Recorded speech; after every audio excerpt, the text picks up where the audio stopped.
It's a shame all this had to happen today. Wood Newton's birthday, Wood Newton's wedding anniversary, and on top of everything else, the game didn't go so well either. 45-6. I bet Dad's in a bad mood this morning. Why should he be in a bad mood? We always lose. Yeah, but not by that much. And it's his birthday. He should have tried to score a few extra points for his birthday. Right, Molly. Grandpa, on my paper route this morning, I didn't miss one port. Chip off the old block. Your mother used to farm within an inch of the front door without waking people up. $2.15, $2.16. Where's this boy getting all this change? He found it under the bleachers last night after the game. He uses a metal detector and then Dad's old car vacuum to suck it up. He's made about $25. Well, that's amazing.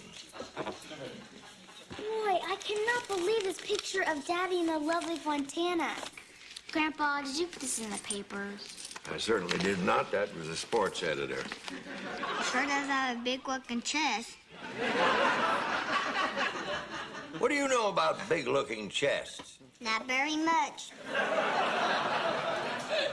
Just what I thought. All right, now that's enough. Let's get this conversation on a higher plane. You should be filling your minds with great literature and music and art, not sitting around counting money and discussing women's underwear. That's what's wrong with our entire educational system. You don't know anything about what you should know. What you do know is way too much about nothing. Hey, Grandpa, you got any granola? No, I don't have any granola. I don't even know what it is. What's wrong with the stuff we have? I went to the store and got it myself. Here, let's try some of these Dolly Madison cupcakes. She was the wife of one of our presidents. Mom doesn't like us to have sugar. Oh, horseradish. I'm tired of hearing about sugar. I've been eating it all my life. Let me tell you, sugar will propel you. It got me where I am today. Good morning. What's going on? Grandpa said it was your day off.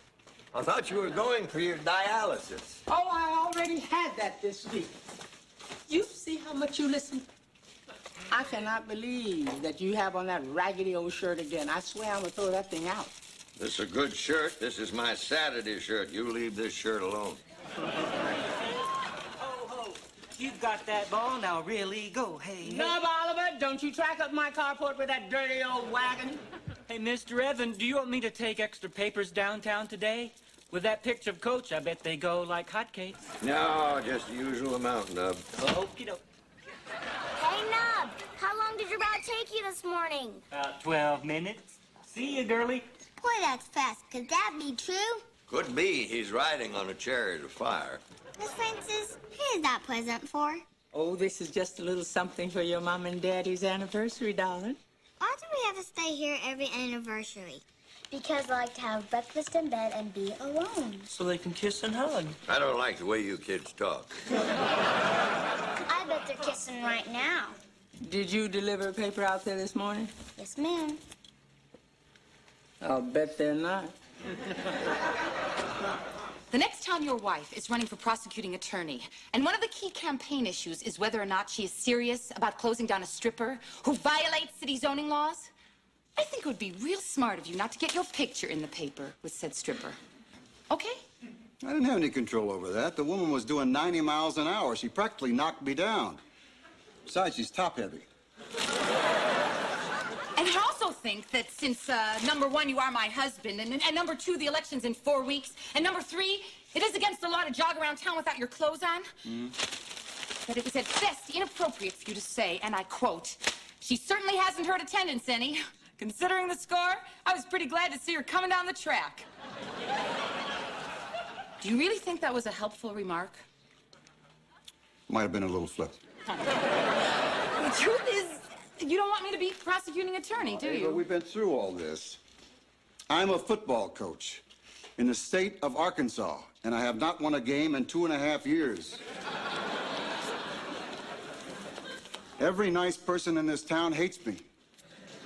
I didn't think we needed all the criminals hating you, too, but hey, if you want that, let's go for it. Let's make a clean sweep. Let's be the most hated family in America. Hello. Yeah, she's right here. Hello? Oh, hi. They did? Okay. Yeah, thanks for calling. Who's up? Harlan's nurse. The lab just called with my test results. Hmm? I'm pregnant.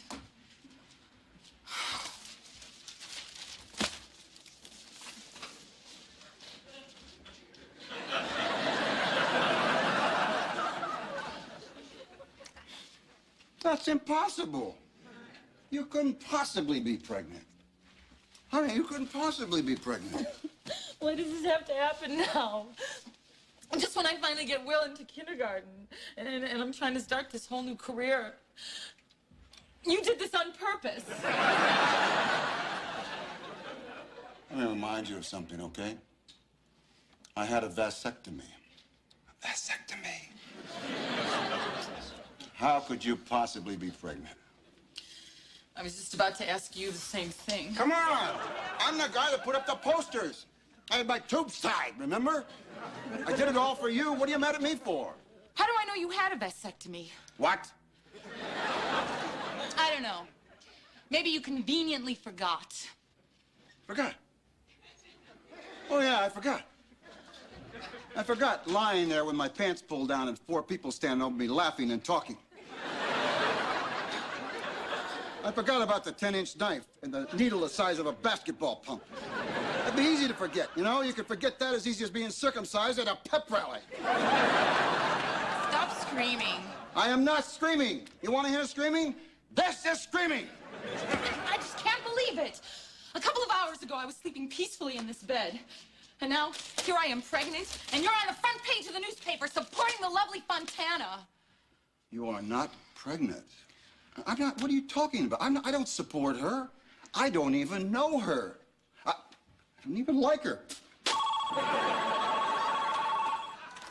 Hello. Coach Newton, Yeah? this is Fontana Beausoleil. Uh-huh. I just wanted to tell you how much I appreciate all those nice things you said about me in the paper. And to let you know, I will find a way to repay you. You don't owe me a thing. Ask, and it's yours. All righty. Well, thanks a lot for calling.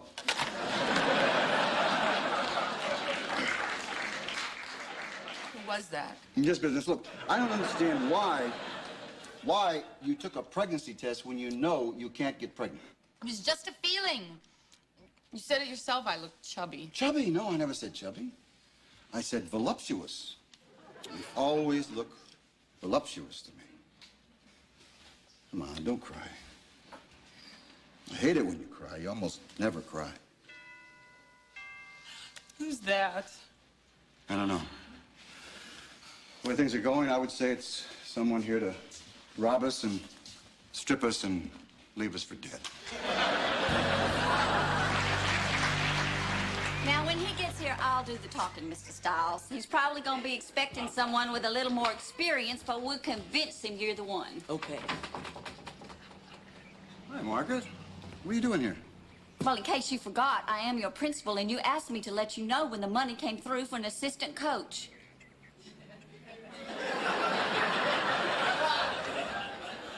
Well, it came through, and he's the one. Mr. Stiles is the math teacher. Hi, Herman. How you doing? I'm fine, thank you. Well, he is, but we only receive $400 for the position, and he's the only one who'll take it. It's $400 a year. Anyway, Mr. Stiles is going to help you on his free period and after school. I wouldn't have bothered you on a Saturday, but I think after last night's score, this qualifies as an emergency. Well, Herman, I guess you know a little bit about football, huh? No. But I've been to some games. Starting to pick up the lingo. Good. Well, he didn't know anything about industrial arts either, and he taught that last year. Now he can screw bolts and stain wood like crazy. Okie dokie. Well, I'll see you next week. Okie dokie. And don't you worry, Coach. When we meet the opposing team on Friday, we'll crush their guts.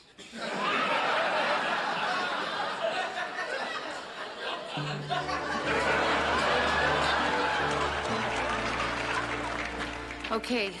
Well, we'll set up a time when I see you. All right, bye. Who was that? Neil Heck. He's following me around all day doing a story for the campaign. Okay.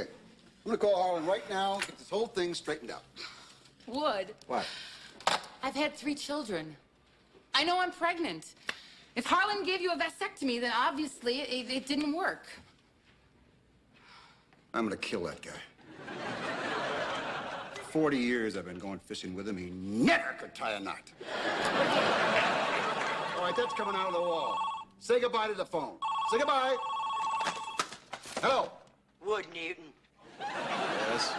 I was just sitting here and reading in the morning paper about what a big fool you have made of yourself by endorsing the public exhibitionism of some over-peroxided white trash melon farm escapee named Fontana Beausoleil, whose entire family also happens to be white trash, not to mention having 400 used cars in their front yard and naming all their babies after movie stars. Now, just what do you have to say for yourself? I'm sorry, I don't talk to women whose voices are lower than mine. Who is that? Well, it was either Louis Armstrong calling from hell or your Aunt Frida. Oh, I see. Another joke. Come on, Ava. Well, I've had enough of this anniversary. Don't forget you promised to take the kids to buy new tennis shoes. Since it's a tradition, I suppose I will see you at your birthday dinner tonight. In the meantime, I'll be out campaigning all day with a reporter by my side. And I have just one request. Don't you or your little athletic supporter come anywhere near us. Happy birthday! Happy anniversary to you, too, Miss Magnet Womb.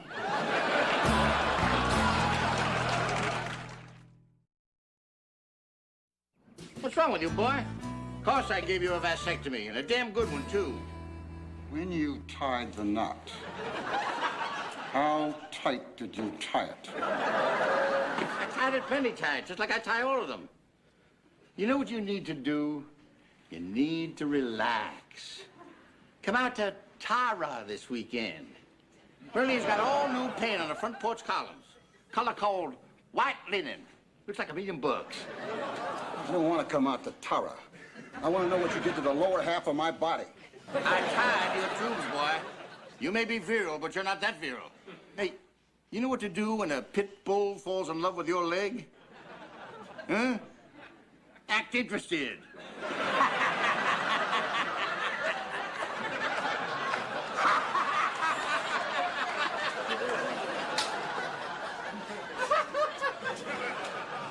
That's very funny, Harlan. I enjoy standing here in a paper outfit waiting to find out my wife is pregnant while you tell pitbull jokes. You go ahead and get dressed. Look, I'm sure the lab probably got Ava's test mixed up with somebody else's. Now, I got my girl call about it. In the meantime, I'm going to take a look at your slide here in a minute and tell you something about your sperm count. I guess Merlene and I will be out at your birthday dinner at the villa tonight. Did you know some Harry Chris's from California came through here yesterday and had lunch there? Well, I hate to see that. I have just one thing to say to you, Harlan. Ava and I, we've had our babies, and we love our babies. But in 15 years, they'll all be grown. That's the way we planned it. That's why I had a vasectomy. Because when the last one graduates from college, I don't want to be sitting up in the bleachers wearing Pampers. So, if indeed we really are pregnant, you're the one that screwed up. This is your baby, not my baby, your baby. And the day that he's born, I'm going to bring him over and put him on your doorstep. And you can call him Bubba. Bubba from Tara. And you can feed him, and you can clothe him, and you can give him a car, and you can worry about him, and you can put him through a very expensive college. Why does it have to be expensive? Because he's my son. He'll probably do very well on the SAT scores. Because I don't want him to grow up and be like you, a man that cannot tie a simple knot. Seriously, talking about kids. You know what I think the problem with that team is? You got too many white boys on it. All right, that's it. I'm not talking to you anymore. I'll see you in 9 months. Leave the porch light on. I'll be coming through the woods with a basket. I got your slide right here. I can tell you right now, they're not going to be any little sperm swimming around. Because when I rope them off, they stay roped. I mean, those suckers aren't going to be swimming anywhere. Holy cow. What is it? Looks like the Summer Olympics. Last night's defeat was the Mules' third loss this season. Ooh, he stopped the pain. And now our own RC Blues. We may be happy and just don't know it. Extra! Extra! Coach Newton loses another game but makes a new friend. Hey, Coach. Sure was a poor game last night, wasn't it? Yes, it was, Nub. Nice shot of you, though. I want you to take that wagon outside right now. Hey, look at this. I'm using all sides of my brain at once. Wow. Hey, see you, girl. Hey, ho, ho, you got that ball now, really? So, Herman Stiles is a new assistant coach, huh? Who told you that? Well, he was in here this morning buying a new pair of cleats. I think he's buying a helmet, too. Well, he'll need a helmet. He's going to crush some guts. How's that toe feel, Molly? Feels a little tight. I'll get you 5.5. Hey, these feel good? I guess they're just shoes. Yeah, you're right. They're not going to change your life or anything, are they? Hey, Dad, I've been thinking about something. Yeah? Well, it's probably not a good time to tell you this, but, I'm not so sure I want to be involved in football anymore. That's okay, son. I'm not sure I do either. Well, no, I'm serious. I'm getting kind of worried about getting my face hurt.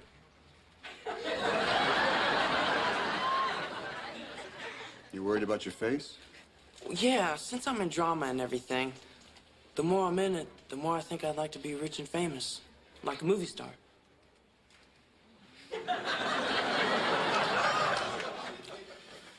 Well, if you don't want to play football, you don't have to. You know, just because you're the only one on the team that has any athletic ability and you'll be around for the next 3 years and I'm your father and the coach, don't feel any pressure there. You know? Here you go, Mr. Will. Let's put your old shoes in this bag.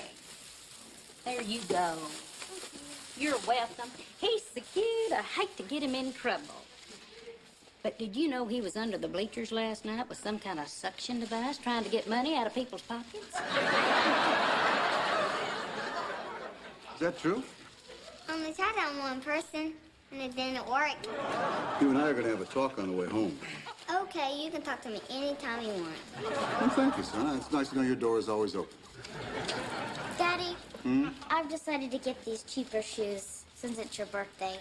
Well, yes. Somebody's treating me right on my birthday. Give me a hug. We're out of here. Hey, Tanner. Hey, Doc. Hey, Will. Hey, Woodrow. What's going on? Well, that's just fine. Bernie is just outside, parking the Eldorado. I know how that little grapevine down at your office works. If one word gets out about Ava being pregnant before the election, I'm going to take your Eldorado and wrap it around that little replica of Tara you call a mailbox. See you, Coach. Keep your chin up. Thank you, Joe. Gosh, I'm tired of hearing that. It was just once in my career I could hear congratulations. Congratulations!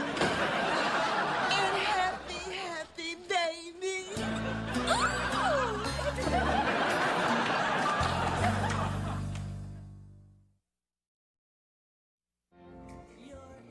I'm telling you, this baby thing could cost her the election. I just don't understand how this happened. I told you I had a vasectomy and it didn't work. Where the heck did you get it? At Vasectomies Are Us. Okay, I'm not trying to get in your business, but I still think you could have planned a little better. I mean, if nothing else, there's vouchers right down there in the corner taking care of all our pharmaceutical, cosmetic, and personal needs. You know, If and when I want to discuss my pharmaceutical needs, it will not be with a person like you who wears a ratty-looking shirt like that to a birthday party. What's wrong with this shirt? I happen to like it. It's warm, it's friendly, it's me. And one more thing. Why don't you and everybody else stay out of my bedroom? Well, somebody ought to be in there with you. You're certainly not doing a very good job on your own. Incidentally, did you know that your youngest son has not washed his feet for days? That was your mother on the phone. Huh? She says she's running a little late. Everybody seems to be running late for the 13th annual Wood Newton birthday dinner. I don't care. Why don't we cancel the 13th annual Wood Newton birthday dinner? I didn't want you to think they're not coming because you never win any football games and nobody wants to be seen with you. You know, I have to say it speaks incredibly well for me that in spite of your rampant unpopularity and the fact that you married my daughter and ruined my life, I am here and on time for your party. So, where's Ava and the children anyway? She's coming in another car. How come you didn't all ride together? She's not speaking to me. Well, she did speak to me once. She said, take the other car. I want to thank you for that picture in the paper today. It just set the tone for the whole day. Now, listen. Anytime Lady Godiva jogs in public, it's news. Extra, 2 for the price of 1. Last Doesn't he ever take a break? Why don't you give him a milk route? Hey, Coach, congratulations on your new baby. Push him back, push him back.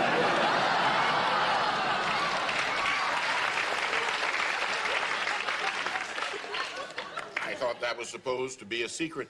Too late now. Now that Geraldo Rivera on wheels has got it. No, I don't care. I'm going to go over to the jukebox and play B5.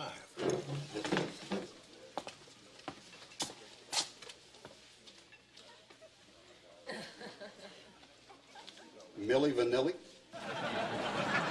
As nasty as they want to be. Me so horny? What the hell's going on here? I sold the old jukebox. You did what? I sold it. I had to. I got a lot of high school kids coming in here now. Nobody liked that music. I liked it.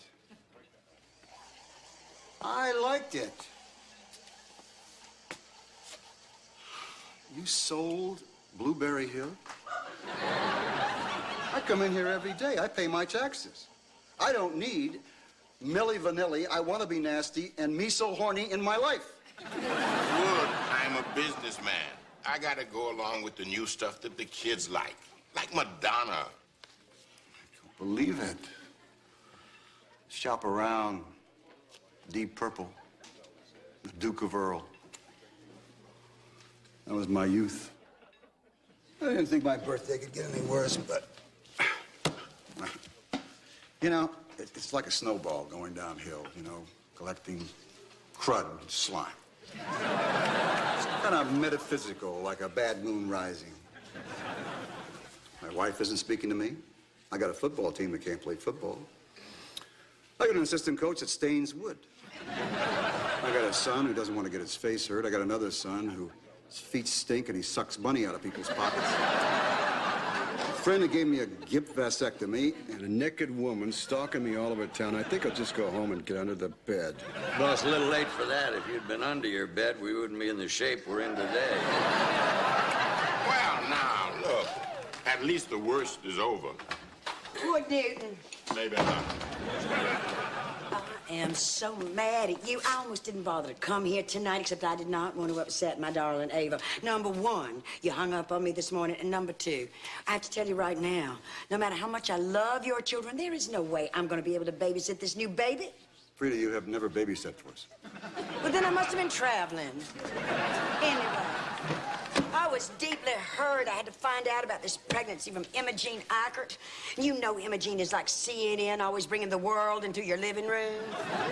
She was just a little funny to me how she said that foreign exchange student from Scandinavia, living there for 3 years, nobody even says a word about it. Well, I think it's time to let that boy go home.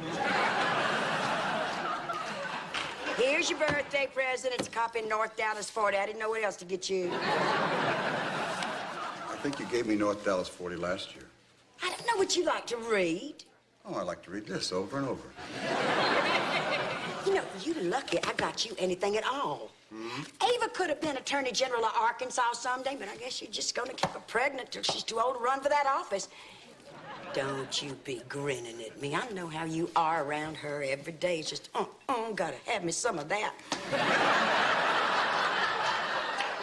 You know, if you men had to have some of these babies, you'd be a lot more careful about where you park your Pontiac.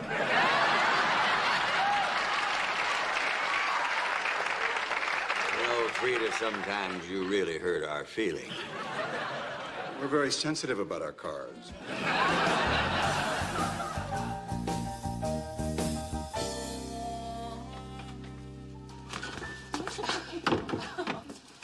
Mom, what time are we supposed to be at Dad's birthday dinner? Right now. Molly, I can't believe you've been playing outside in your good dress.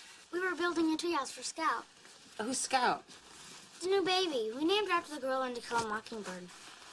She named her. I don't like it. I just call her Girly. No, you're not. That's stupid. You all didn't say anything about the baby in front of Neil Heck, did you? No, we didn't. Mom, why don't you want anybody to know? Because, Taylor, there's probably some people who wouldn't vote for me if they knew I was having a baby. Why? Don't they like babies? Sure they do. It's just, it's hard to explain. Oh, come on, Mom, don't be upset. Hey, we'll help you raise her. Yeah, and Dad will help too. I remember when I had the earache, he rocked me all night long. That's right. He did, didn't he? You rocked me too. They can't sing very good though. You all are real happy about this baby, aren't you? Hey, I'm happy. Are you happy? Yes. And how come you're quiet? I guess I was happy and I just didn't know it. Hey, just like RC's song.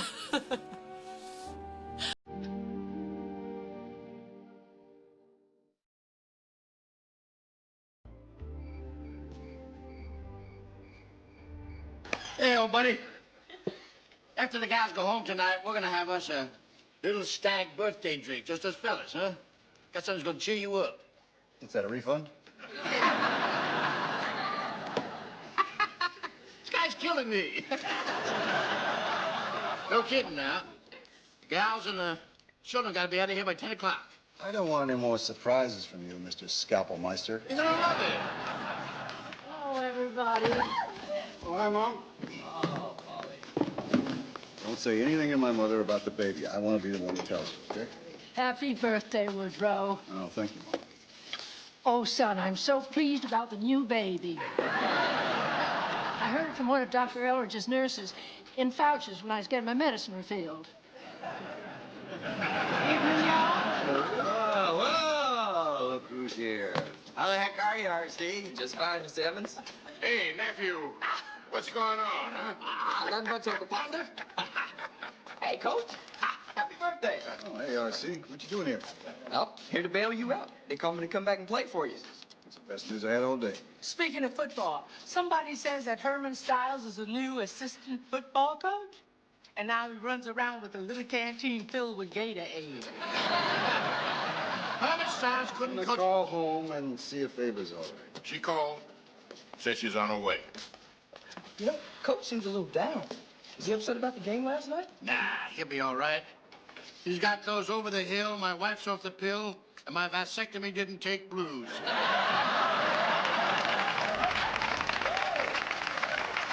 You're gonna have a baby? Well, I think it's just terrible. This baby thing had to happen the same day that awful pictures in the paper. Well, I don't care what anybody says. The fact is, Fontana Beausoleil is a friend of mine. And by gosh, she's helped promote the team and helped attendance. And I'm for anything that promotes Wood and the team. Oh, no, what a master of promotion this guy is. After all, he's the one who suggested that our license plates say Arkansas, not as bad as you think.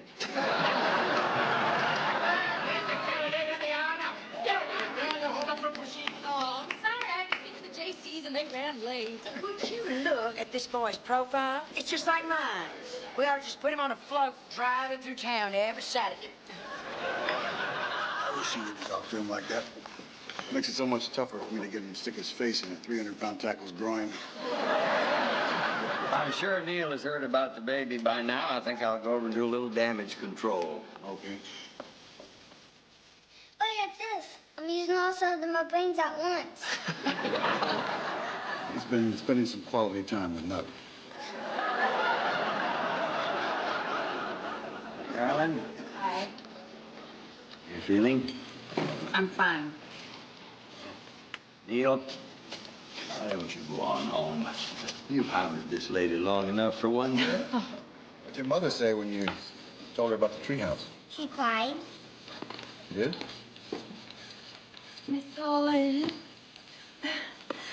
you'll have to come out to Tara and see our new pond. We have 2 styrofoam swans floating on it. Well, I'll certainly look forward to that. Can you beat it?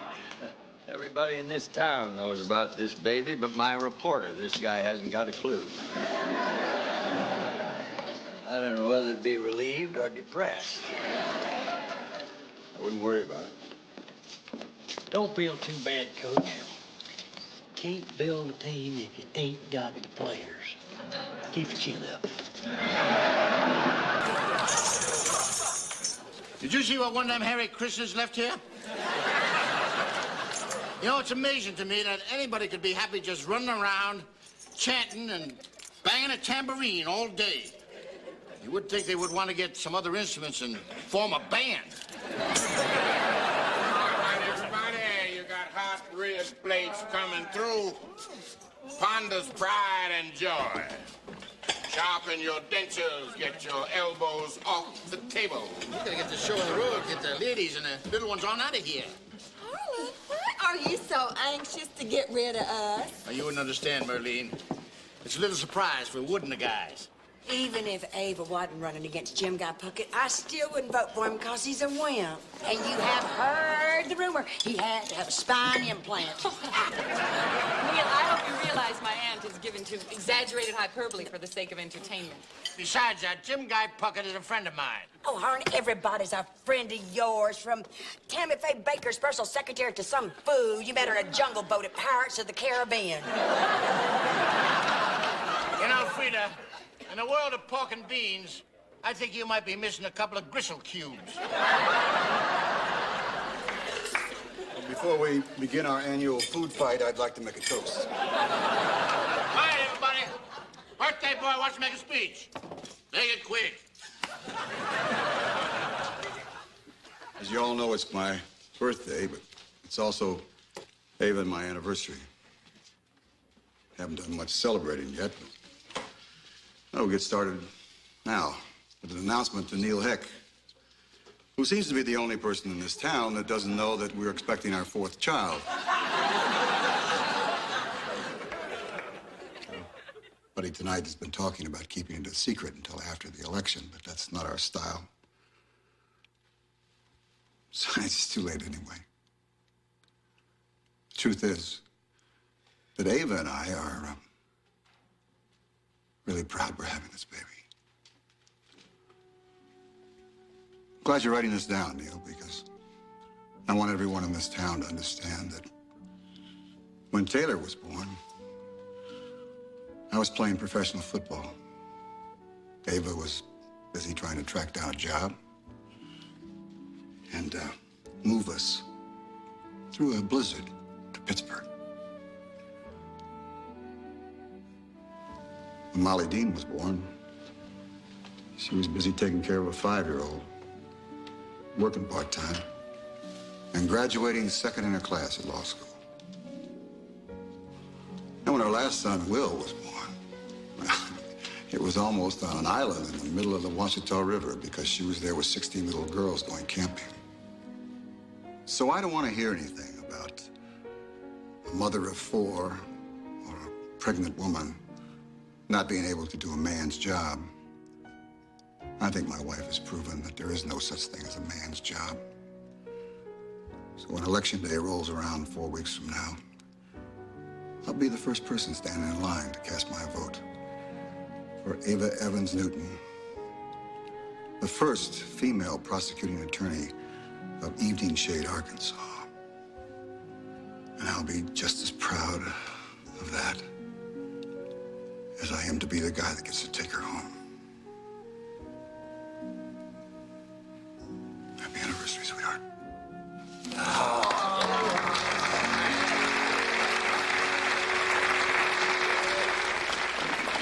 Hey, Harlan!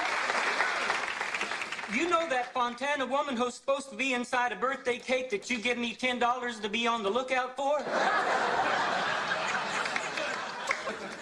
Well, I just want to let you know she hadn't gotten here yet.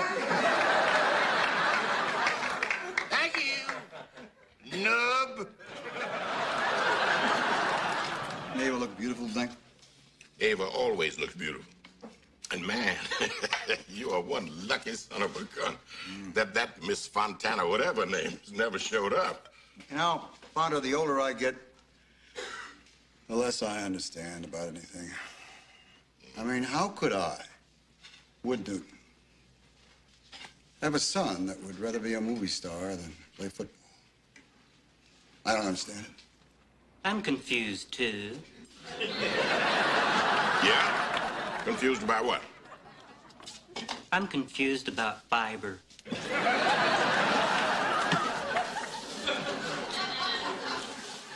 It's way past your bedtime, Nub. I think you ought to go on down to the newspaper. Nah, I'm going for a spin first.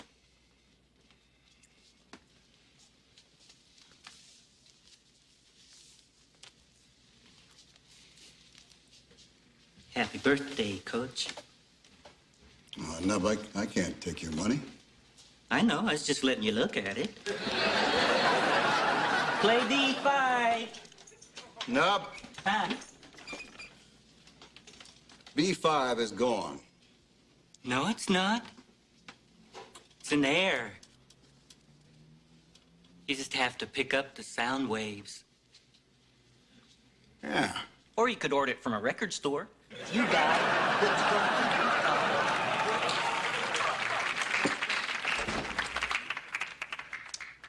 You know what struck me tonight? Immortality. I'm not going to be immortal. Well, that sort of hits when you get around 50. Well, I had me at 48. I was sitting right here, looking at Ava and the kids. And I was suddenly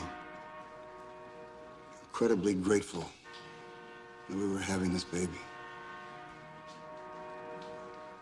When's the first time you felt immortal? Immortal? Well, I was a little video thing in the back of my daddy's hay wagon. Daddy was driving.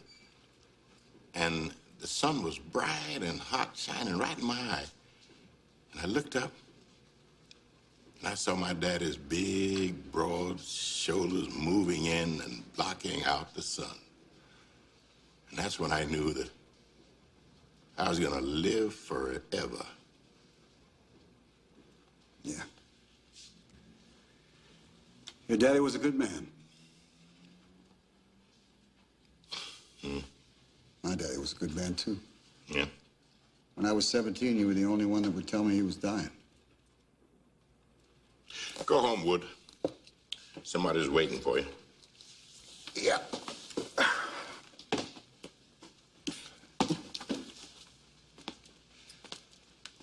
Sauce was a little hot tonight. You talking about my cooking or thinking about your wife? Get some decent music here, will you?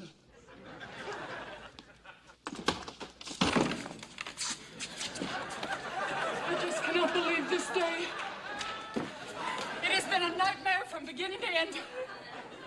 It's not enough to get 400 nasty phone calls from all these PTA types, but I also have to ride in the back of that filthy, stinking, beat-up old farm truck in this ridiculous-looking get-up, then walk the last half mile with cow dung stuck to my new high heels after my Uncle Delman's radiator blows up, and all these redneck geeks are hanging out of their car windows screaming and yelling at me.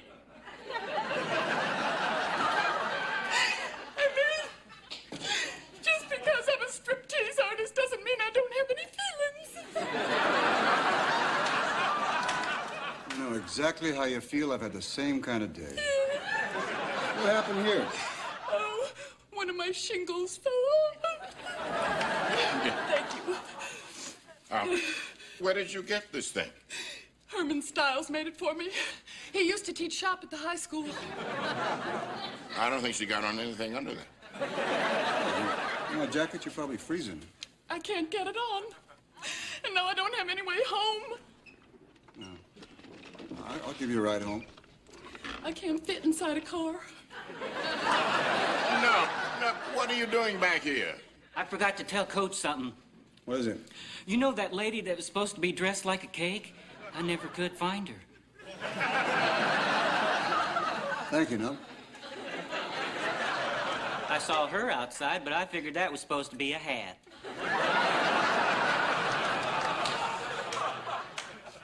Want another $10? Okay, if you're sure you don't want it anymore. I want you to take the lovely Fontana in your chariot all the way to her house. And I want you to treat her like a princess. Okie doke. Come on. Here we go. Easy does it. That's it. Nice and easy. Your cape, ma'am. Thank you. You guys are really sweet. Hey, look at this. I'm using all my motor skills. Forgot to tell you there's entertainment, too.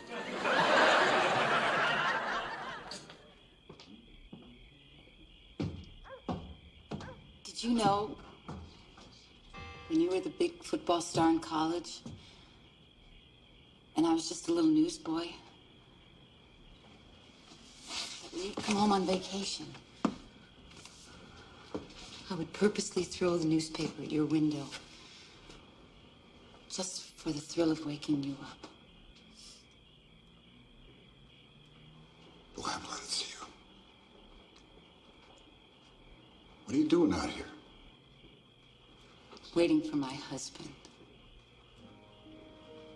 We still have 30 minutes of our anniversary left.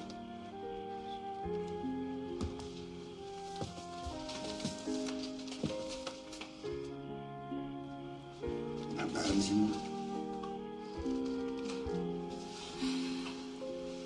I decided it's not your fault your vasectomy didn't work. And that you attract wild and crazy women. After all, you attracted me. Yeah. I'm not sure it's proper for a future prosecuting attorney to be out on the front porch of a see-through nightcap.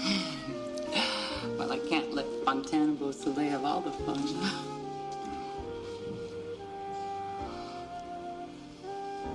I loved your speech. And your name carved in wood.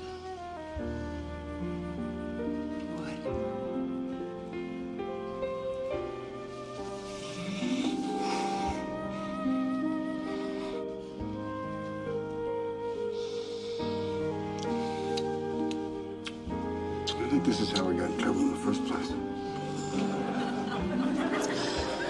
It's not gonna be easy having 4 kids. When you look like this, I just want to be worthy of you. I don't know why or how. This morning I was in shock. Now I want this baby more than anything else in the world. And I know you want it too. I want all the babies you got.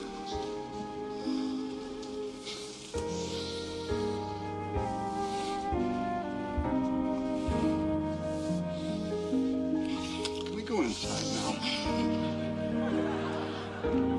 Not until you open your present. What present?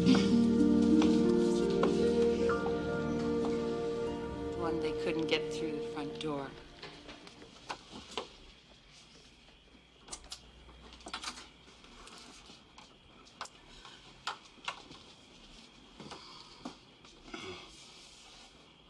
I bought it from Ponder. He tore up the check.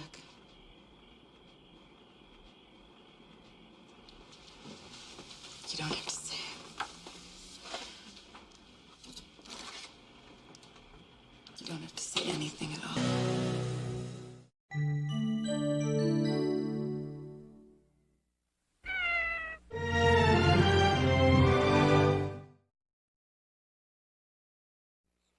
It's morning in Evening Shade, and this is the old hardware store of Mr. Ob Newton, a man who refused to use gimmicks or to sell plastic stuff that tears up the next day.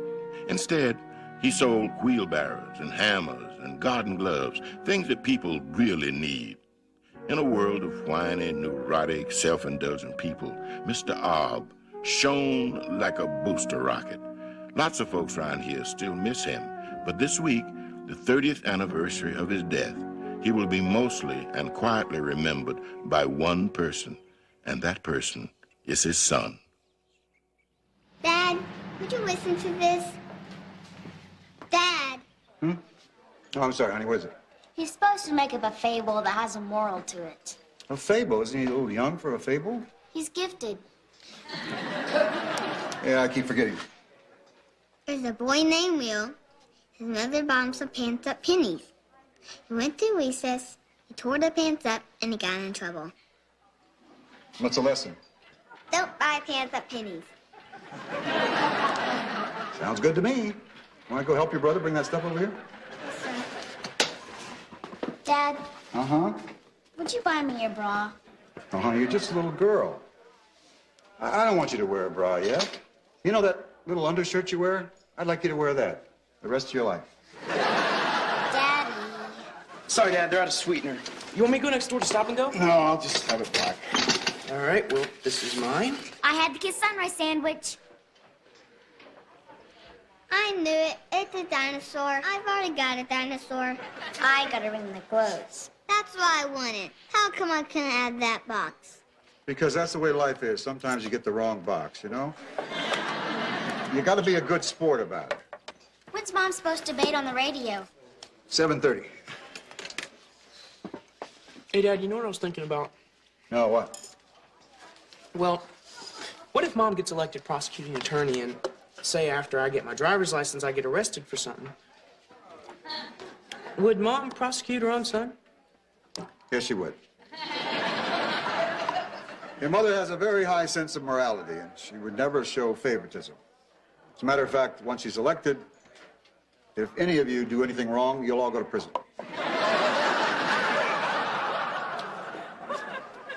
Mr. Evans, Yes? I'm Fontana Beausoleil, the striptease artist. Oh, sure. I'm familiar with her work. But not personally, but I've heard about it. Well, I want to thank you for that wonderful editorial you wrote criticizing government interference in the arts. Thank you. I try. You succeed. Your change, Mr. Evans? Oh, thank you. Well, what are you all doing here? Your toaster blow up? Reading out because Mom had to go debate Jim Guy Puckett on the radio. Is that this morning? I thought it was tomorrow. You enjoy the kiddie breakfast? Yes, I do. Just the right portion. Grandpa, what prize did you get in yours? I got a ring that glows. Can I have it? Nope. I'm keeping it for myself. Who is doing all that honking? That is my sister, also known as your mother's Aunt Frida. We're on our way to a board meeting at the newspaper. She insisted on going through the drive-through window. I come in here because I don't like to eat in the car. She's staying out there because she doesn't like to eat in here. Hey, here it is. We're talking this morning with Evening Shade prosecuting attorney Jim Guy Puckett and his opponent in the upcoming general election, Mrs. Ava Newton. If I can, Randy, I'd like to get back to the downtown parking meter situation. Well, I think a far more pressing problem is our lack of a domestic violence unit. Good shot. May I take your order, please? Wood Newton? Excuse me? Is my nephew Wood Newton in there? Yes, he is. I thought that was his car out here. What's he doing? He's drinking coffee. Well, anyway, I'd like one of those Egg McMuffin deals, and I'd like the egg to be real well done. You know, some mornings that voice goes right through me. Now that I've heard it on a microphone. Yep, somewhere there's a moose slapping on Aramis. Listen, maybe the egg should be medium and the muffin toasted bread. I'm sorry, ma'am. We don't have Egg McMuffin here. That's McDonald's. Well, where the hell am I? You wonder why I don't drive through with her? You're at Artie's. Artie's? What have you got? Ma'am, the menu's right in front of you. I don't have my reading glasses, and I just cannot believe you don't have that McMuffin thing. I mean, what do I have to do? Go out on the interstate? Yes, ma'am. That's where McDonald's is. Well, that's ridiculous. Do you have cafe au lait? No, we don't. Well, then just give me a damn paper cup and tell my brother to get out of this car right now. We are never coming here again. Okie doke. It's kind of embarrassing, is And I would certainly support immediate warrants in those cases and not a 24-hour cooling off period. Excuse me, but I'm not feeling very well, Randy. Do you think we could go to commercial? Sure thing, Ava. Or are you all right? Just hang on. So that's what your lab tests say. These things sometimes happen during pregnancy. And just to make sure that you have no early preeclampsia, I'd like to keep you here 3 or 4 days. 3 or 4 days? Harlan, I've got a campaign to run. Besides, I can be quiet at home. Now, we got to monitor this medicine. It's got some side effects, mainly nausea and fever. I know you're upset, honey, but we better go along with him. Well, I can't just stay in bed. I've got all these leaflets to give out.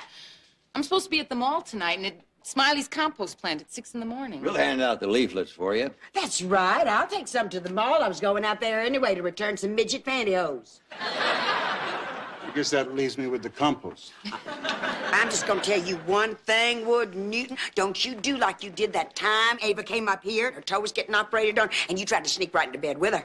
I don't know where you come up with these incredibly bizarre stories. Say, I know that Merlene will be glad to have your kids, so why don't you bring them on out to Tara? Oh, please. If they want to visit Disney World, let them go to Orlando. Flamingos and ostriches. Those kids will go wild. And anyway, you and Merlene have gone nuts out there on that plantation of yours. It's like Scarlet O'Hara's Wild Kingdom. Rita, I want you to be quiet. It's bad enough I have to listen to you yakking on the intercom at Artie's. Anyway, I've got a solution to this whole thing. I think your mother ought to keep Molly. Taylor can stay with me, and you can keep Will. No, I think don't you ought to you come want out to to Tara. Get the gauge ball. Wait a minute! I have something to say about this. You didn't eat anything this morning, did you? No. Is that hypoglycemia kicking in? You need to go out to that snack machine, get you some cheese. All right, I'll have some cheese, but we want our kids to stay in our house with me. Well, I guess that leaves me no other choice. What does that mean? I'll have to move in with you.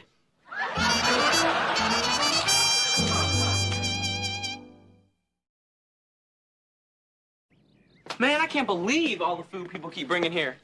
We're going to have to buy another refrigerator. Ew, what is that stuff? That is the Donna Bader's banana pudding. Her husband used to be your granddaddy's yard man. Oh, I drove by their house the other day. Well, he had this big old sign out in the front yard, live bait, B-A-T-E. It just makes me crazy. You know, it's stuff like that that makes everybody think we're stupid. You know, when Ava becomes prosecuting attorney, there ought to be a law. If you can't spell bait, you can't sell it. Okay. Hey, Aunt Frida, do you know that word? It's heureuse, as in, je suis très heureuse. I am very happy. Elise. Well, that's good. Oh, I certainly hope you're going to have a better French accent than Billy Faye Whiteley. Oh, I will never forget. In foreign language 1, how Miss Teeter used to try and get him to say his name in French. Je m'appelle Jimmy Faye Whiteley, but he would always pronounce it Jim's Apple, Billy Faye Whiteley. That is the kind of thing that drives me crazy. It's just like when the local radio announcers try to pronounce the names of the perfume down on sale at Fauch's. I mean, it's never Jean Natty. It's always Get Your Jean Natty. Lord, I hope and pray they don't ever have a sale on Annis Annis. More coffee, Frida? Now, I'm having my cafe mocha with mint. You know, I was just thinking, you've been here for 3 days, and Ava gets back tomorrow. Everything seems to be in order. And by the way, you've done a wonderful job. Thank you. But maybe you'd like to go home now and unwind, so to speak. Can't. I have to take the laundry over to Althea Roberts and get her to do it today. You know, she does all the washing and ironing except when her arthritis gets her down. No, you don't have to, because Merlene picked up the laundry. You kidding? I didn't see her do that. Well, she threw it in her big pink Cadillac, you know, the Eldorado, and she took off with it. If you see her, maybe you could have her come back, because I don't have any underwear. Oh, well, I'm going to tell you, Thursday is her date to go to the dog races in Memphis. I wouldn't be surprised your underwear's there right now. You know what I read in a magazine the other day? Faye Dunaway goes to a psychiatrist every day of her natural life. Now, I think that's neurotic. What's neurotic? It's neurotic, darling. Enunciation is everything. I once knew a man named Jackstrap. Frida? Yeah. I'm sorry, but you're going to have to shut up. Because if you don't, I'm going to rip this cord off the toaster and strangle you. Daddy? Well, maybe not. Maybe I'll have some more cheese. Dad's just kidding, Aunt Frida. Oh, John, I don't pay any attention to him. Your daddy wouldn't have the nerve to kill me because I'd come back and haunt him. You know what I would come back as? A big old dumb football player who's always running the wrong way. That's what I'm gonna be in my next life, and then I'm gonna try out for your team, and you're not gonna know which one is really me.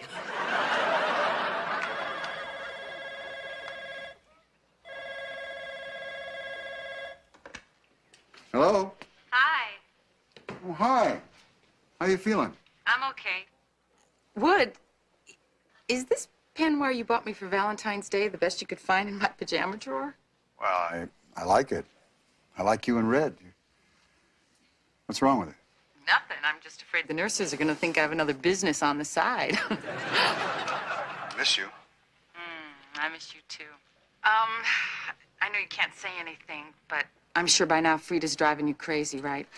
If she is, just say something like, I haven't seen Brownie today. He must be under the porch. I haven't seen Brownie today. He must have thrown himself on a high-voltage fence.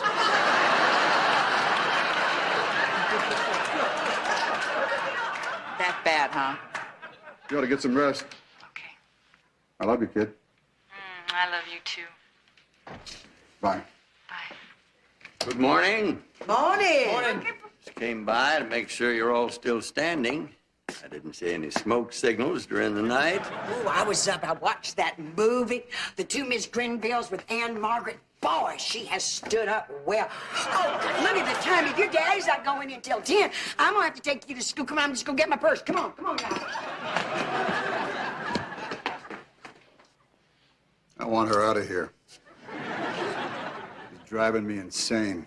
No wonder she went to the state hospital. She couldn't get away from herself. Well, it's just one more day. I can't take one more day.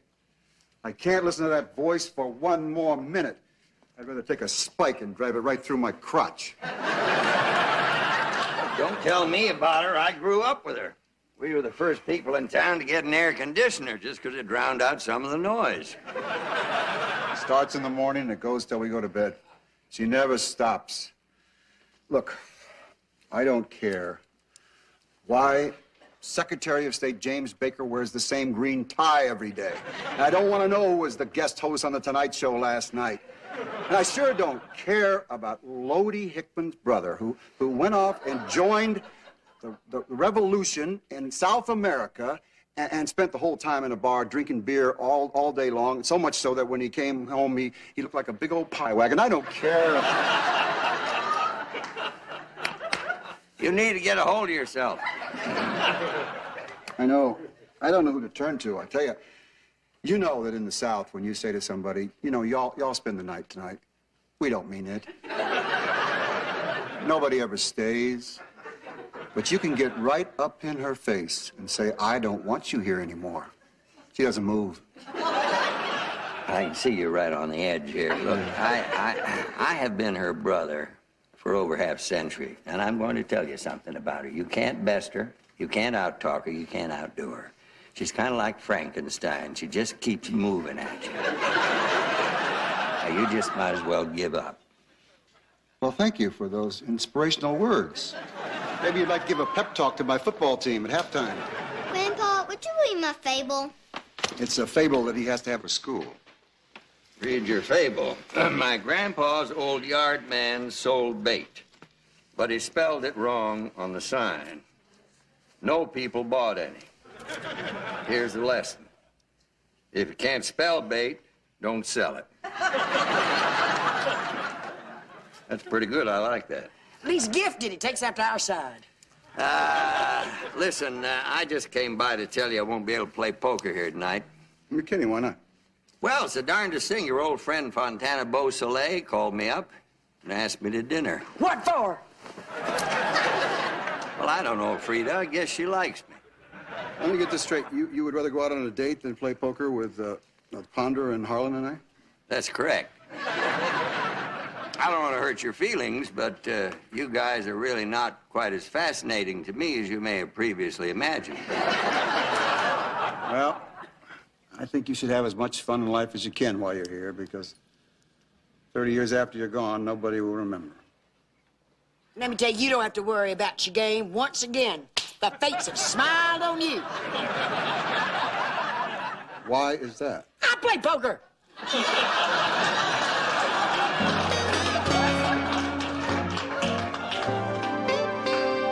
But I tell you, I don't see why everybody's so all fired hepped up about the Japanese. I didn't think that Infinity car out of theirs is so hot. All you heard for weeks was, ooh, it's coming soon. It's like a leaf in the breeze, like a pebble in the pond. Hell, I thought some new feminine hygiene product was coming to America. Too bad Evan can't play tonight. Okay, this is $30. Now bring us a couple of 6-packs and some corn chips, pork rinds, beef jerky, and a jar of macadamia nuts. Boy, that's a lot to carry. Well, no, you got that big old wagon there, and if you don't want to do it, then don't do it. No, it's all right. I'll do it. As long as I can feel secure within myself that you're not exploiting me. Hey, ho, you got that bone to really go. What's that all about? He's been watching Phil Donahue through the window down at Dick's appliance store. You know, Ponder, I wish you hadn't brought Evan up. I, for one, cannot believe my own brother is right next door entertaining that low-rent, loose-legged roadhouse dancer, Fontana Beausoleil. But, you know, except for Ava's mama, he always has had the strangest taste in women. Oh, just like that Orphe Felder in high school. And it's always the ones whose parents are real religious. They don't let them wear any makeup. And at every dance, there she'd be in the backseat of another car, bouncing up and down like an oil well. But not a trace of makeup on her. I'm gonna go check on the kids. She is whipping our butts. Yeah, but the thing that gets me is she don't even know what she's doing. And we gotta stop this dealer's choice. I never heard of no Peaky around the world and spit on the king. She's making it up. Yeah, but she's winning. I say we just go back to 5-card stud. You have your doctor's bag with you? No, why? Sodium pentothal. We could sedate her. Why? She'd only keep talking on in her sleep.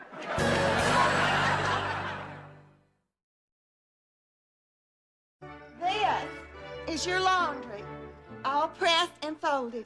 Well, you didn't have to do that, Merlene. I do my own laundry once in a while. Oh, now, I wanted to help out.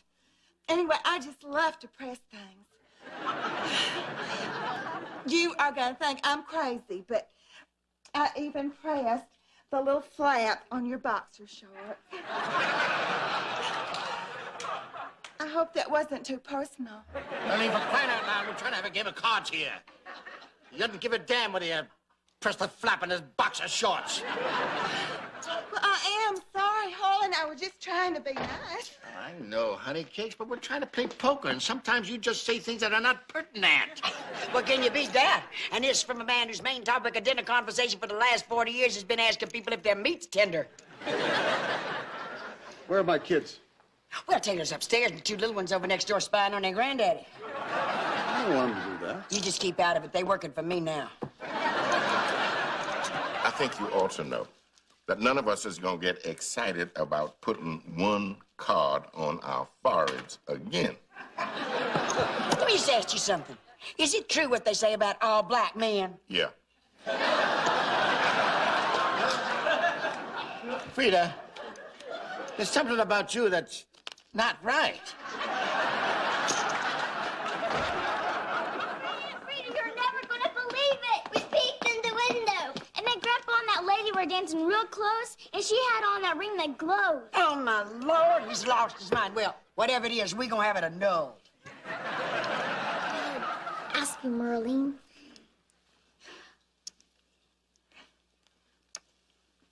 You know, Wood, I think that you should let Molly have a bra. Even Barbie has a bra, and she's not even alive.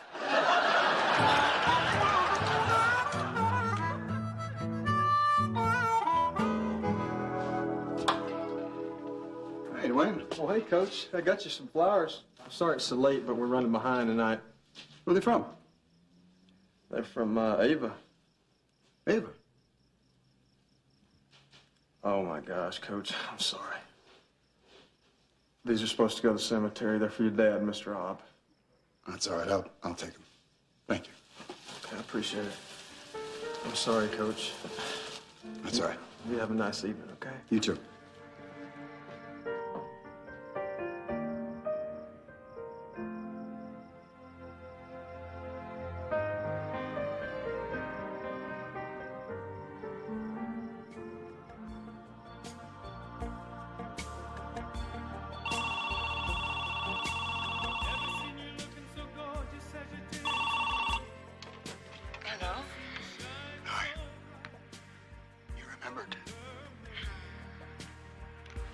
I've been so worried about you.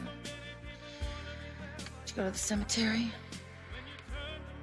You know, as the years go by, I realize more and more, no matter what my problem is, that you're the answer. Don't forget to come and get me tomorrow. Fat chance.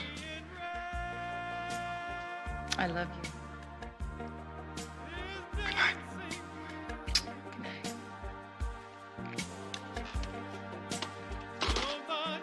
Where's that music coming from? My brother's house. That's the lovely Fontana's theme song. She's probably over there dancing for him. Where's Wood? You talk so much, he probably went to bed. What do you mean I talk too much? Oh, I now do listen, not talk too you're much. talking right now. Look at that.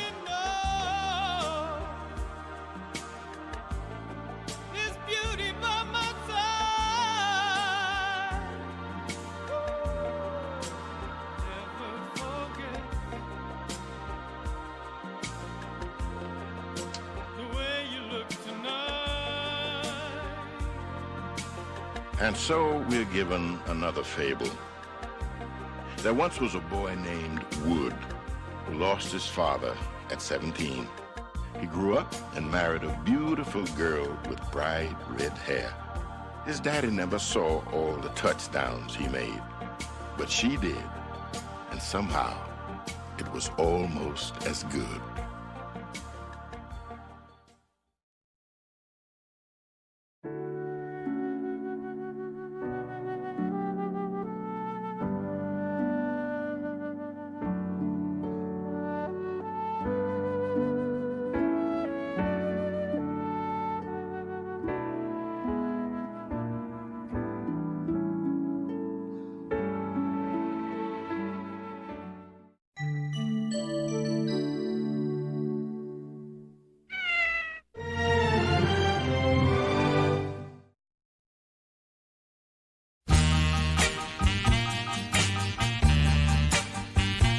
It's morning and evening shade, and and Wood Newton has returned the old jukebox to its rightful place in the barbecue villa.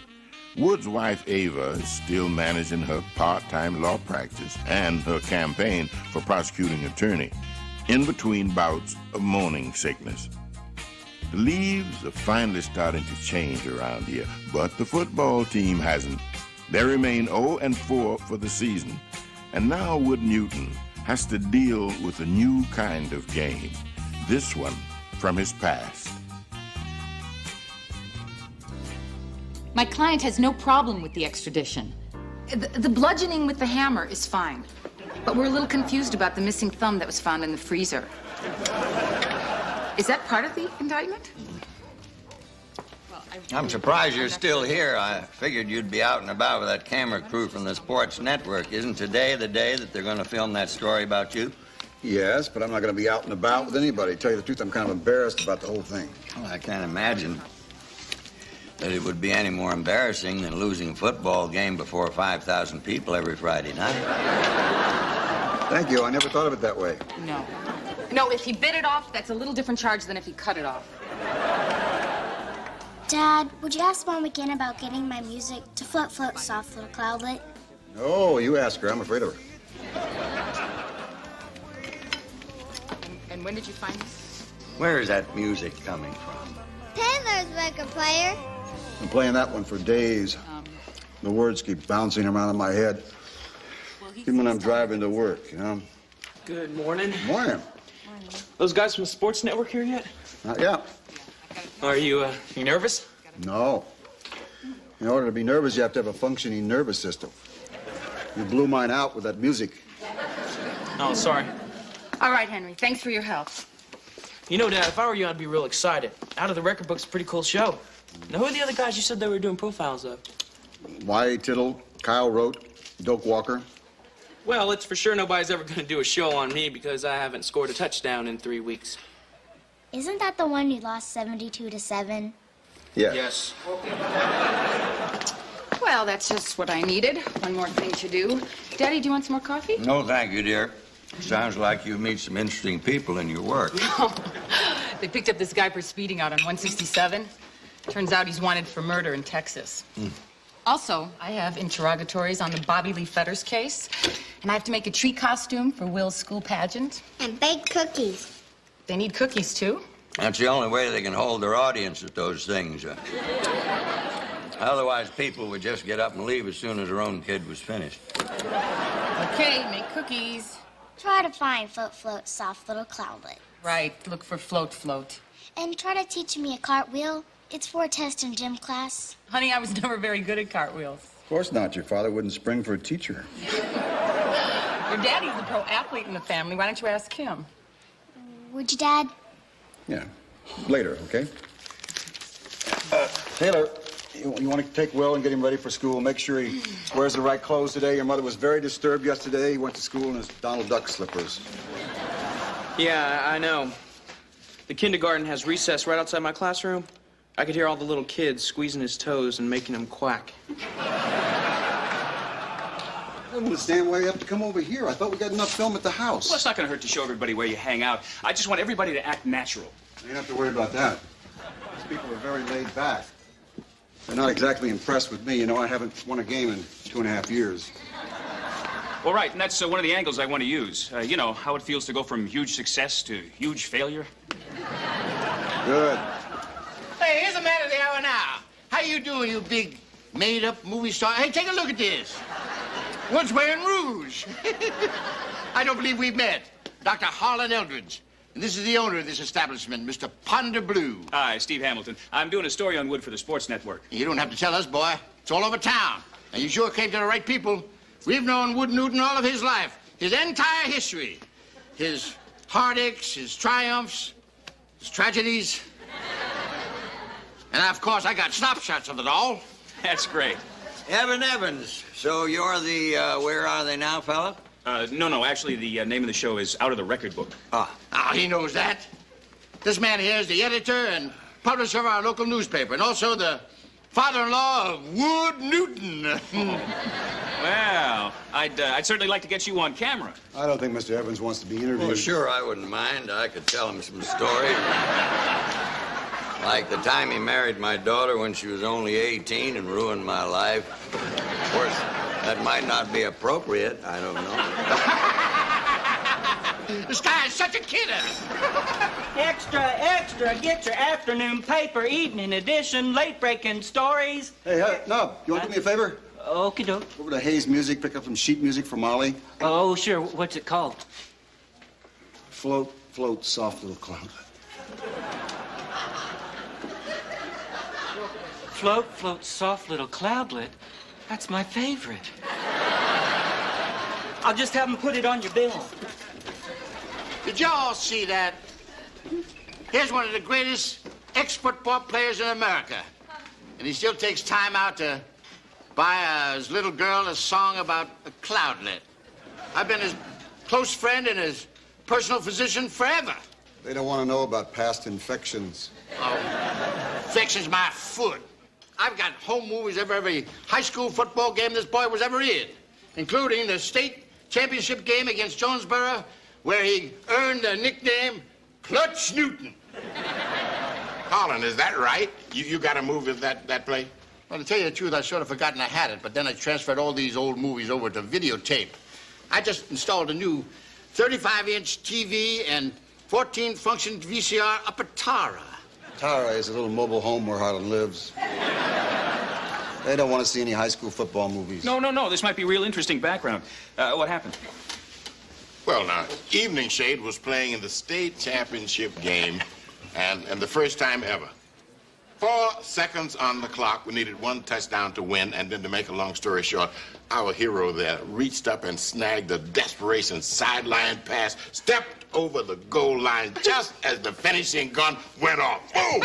Milking. So folks around here started calling him Clutch Newton. No, they didn't. You did. That's right. And I'll tell you something else. Nothing Wood Newton ever did around here after that meant as much to the people in this town as that one play. That's true. Nothing you've done since has meant very much to me either. I'm serious. Now, if you want to see what made Wood Newton a hero in Evening Shade, you just come on up to Tar tonight. Take a look at that play. Well, thank you very much. We'd love to. Hell, I'll even invite you outside. You can photograph him in front of my pond. We recently imported a swan for it. It's gotten kind of sickly, but it's still floating.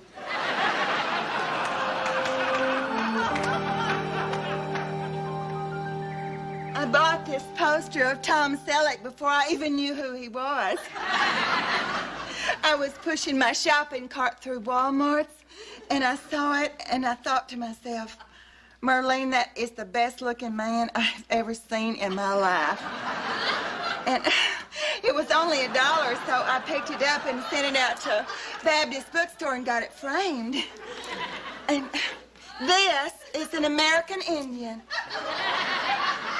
And, of course, you know Billy Graham. You know, son, I'm so proud they're doing this program on you. It's high time people remember the contribution you've made to this town. Thank you, Mother. There's the door. I agree with your mom, Wood. We support you 100%. And here's our chance to say so on national television. Evan, but what a nice look he gave you. Kind, warm-hearted. If I was you, I'd keep that look. Thank you, Ponder. Well, now, I didn't know that you cared. Look, everybody, here is Mrs. Wood Newton and the Wood Newton children. Thanks. Sorry I'm late. I had to talk to my client from Texas. Okay, I got that tape all queued up. That's what professionals say, isn't it? What are we watching here? The greatest moment in my life. Happened about 300 years ago. I must have missed it. Okay, I think we're ready. Of course, I had to fast forward around 6 hours of Merlene straddling state lines. Every vacation we took for 20 years. There she was. Get a shot of me with 1 foot in Tennessee, 1 foot in Mississippi. Get a shot of me with 1 foot in Georgia, 1 foot in Alabama. Get a shot of me with... It's educational. That way you know what state you're next to. Oh, you did that with Disney World. Here, take a shot of me with 1 foot in Frontierland, 1 foot in Tomorrowland. Harlan! Okay. Now, can everybody see? Yeah. It's good. Go on. Okay, here we go. All right. Hey, that's right. 37. And what do you think of that, kids? You ever think your dad was that young? Nope. I can't believe it. Look what a baby you are. You look just like Taylor. Look at that little bottom and how you run. Now take a look here where Wood jumps up for that pass. Look at that. Hey, Daddy, had some pretty good moves there. Then you just come down right on the sideline and 2 steps and bingo. Hey. How about that? Now you fellas saw some football. Harlan, could you run that play back again in slow motion? Yeah. Sure, I'll use my super slow-mo. Probably take about 3 days to watch this. All right, now pause it right there. What? When you came down, Yeah? you had 1 foot out of bounds. What? That's right, Wood. You're out of bounds. Huh? Holy cow. This is awful. The best moment of your life, and it never happened.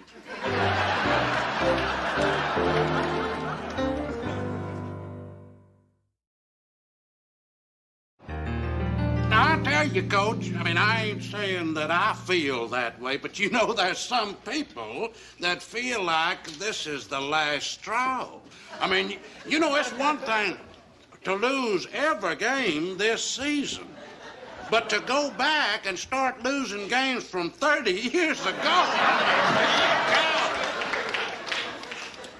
Anyway, I just thought you ought to know there's some people that's pretty riled up about this thing.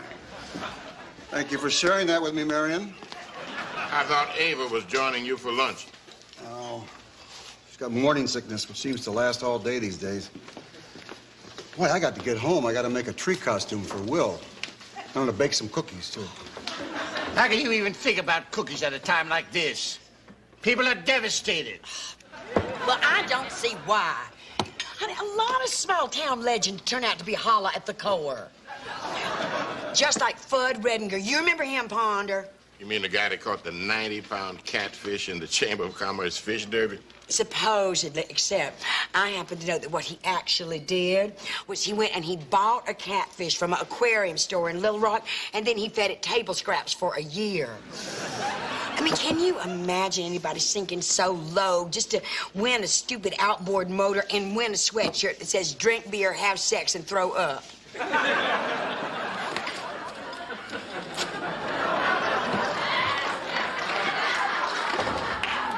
Hey, Coach.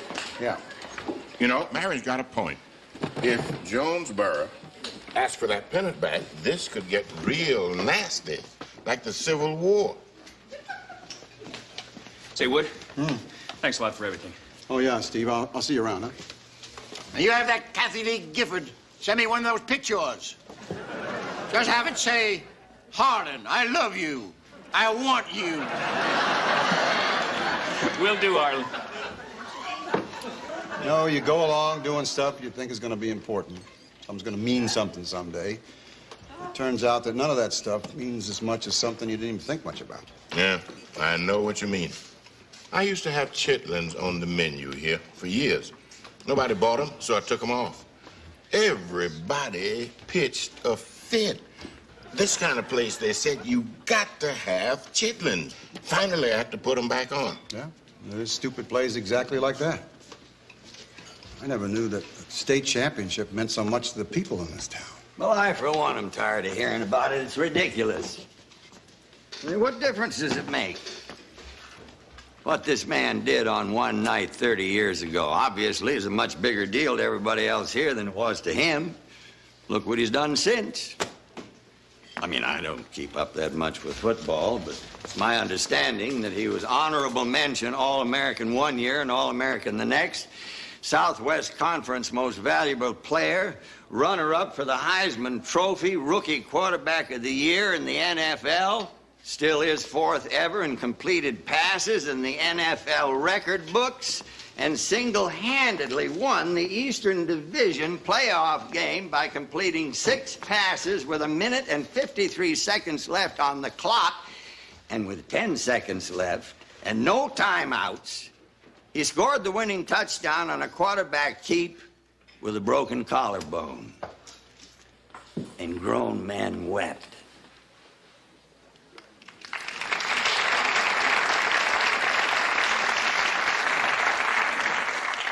Now, I just think that that should count for something, in spite of the fact that he married my daughter and ruined my life. Hear, hear. Thank you. I think we just got the ending to our story. Hey, Coach. Too bad that movie took away your play. I never let myself be photographed. It's just a rule I have. Hey, hey, what you say, mules? Take that ball away. What you say, mules? Take that ball away. Well, I think I'm going to try some of those chitlins. Well, I don't actually have chitlins. I just put them on the menu.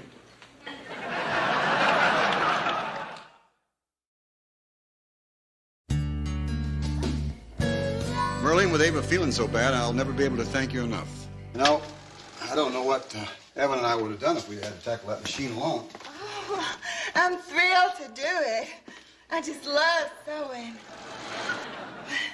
When Harlan and I were first married, and he was in the Army, I used to spend days making us these matching his and her outfits. I just thought they were the cutest things. We would wear them around the base and just got all sorts of comments. And then one time, we wore these matching plaid Bermuda shorts and tops to this real low-rent interracial jazz club. And that's where Harlan got beaten up. And so he asked me not to make them anymore.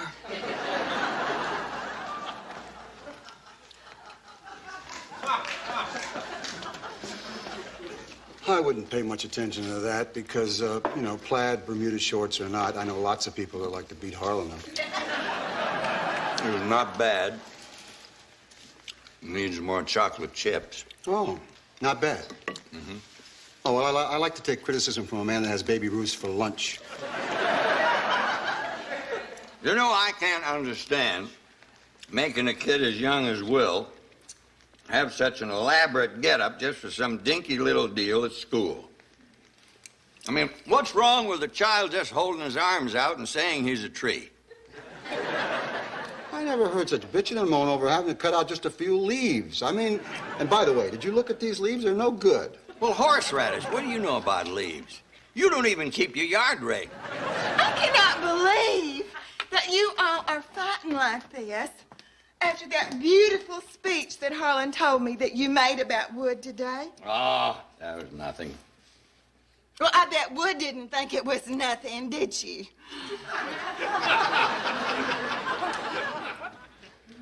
It was a nice speech. Oh, come on, you can do better than that. It was a very nice speech. Well, look, don't knock yourself out. All right, it was a hell of a nice speech. I'll never forget it. But you're a hell of a guy, in spite of the fact that I married your daughter and ruined your life. Well, thank you. Thank you very much. You're welcome. Oh, that's so sweet. Now I'm gonna have to make you all matching outfits. Hey, not bad. I mean, for your first tree. You want to show your mom? Okay. Good night, Dad. Good night, son. Thanks for making the costume. You're welcome. Hey, Dad. Mm-hmm. Before we go to bed, I'd like to tell you something. I mean, about not really making that big play. I know what you're going to say. What's done is done. It happened a long time ago. You're going to take a lot of kidding for it. No, I don't care. That's what I wanted to tell you. I think it's great you were out of bounds. You do? Yeah, it's gonna take a lot of pressure off of me. Since you're not a hero, nobody's gonna expect me to be one. I'm glad you're pleased. Yeah, I think it's great. In fact, when my birthday rolls around, you don't even have to buy me a present this year. Oh, in that case, at Christmas time, I'm going to tell you about how I ran the wrong way for a touchdown in the Texas-Arkansas game. You did? No kidding? Scout's honor. You better hit the sack. All right. Good night, too. Good night, Clutch.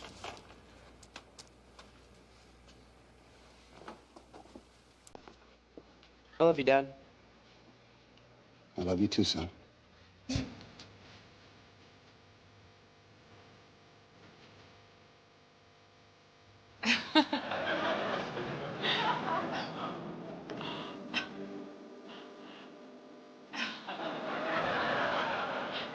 I thought you hated this music. Oh, it's starting to grow on me. I figure I ought to go with the flow. Feeling better? You know, the cutest little tree came in here a few minutes ago to kiss me goodnight. Really? Y'all did a great job. Sometimes I'm amazed at how often you still amaze me. What are you thinking about? Nothing. Just how funny it is that 2 inches on either side of a white chalk line can stir up so much emotion in a town 30 years later. Well, I don't know about 30 years ago, but today you were pretty impressive. You made a tree, baked cookies, you managed to find float, soft little cloudlet. And to top it all off, oh, you're very sexy. Music's starting to grow on me. All right, we're closed for repairs. Dad? Oh, not to you, honey. Well, you never taught me how to do a cartwheel. Okay. Well, I've never really done a cartwheel. And that's what cheerleaders do. But I can stand on my hands, and that's practically the same thing. You just keep going, you know? It's relatively simple. Just watch me here. So you just go up with your hands and then. Oh. Dad, I'm sorry. Did you get that?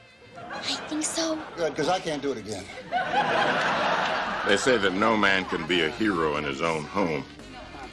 But it seems that that's where most of us have our best chance. And as for whatever happened to Clutch Newton, he's here. Right where he belongs.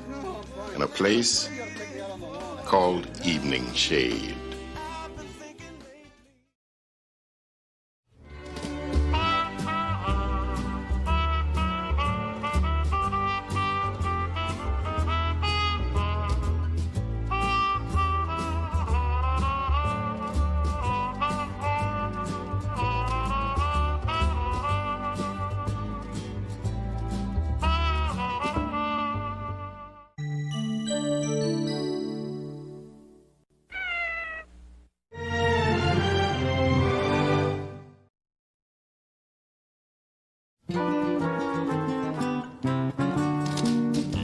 Shade, edge of the glade.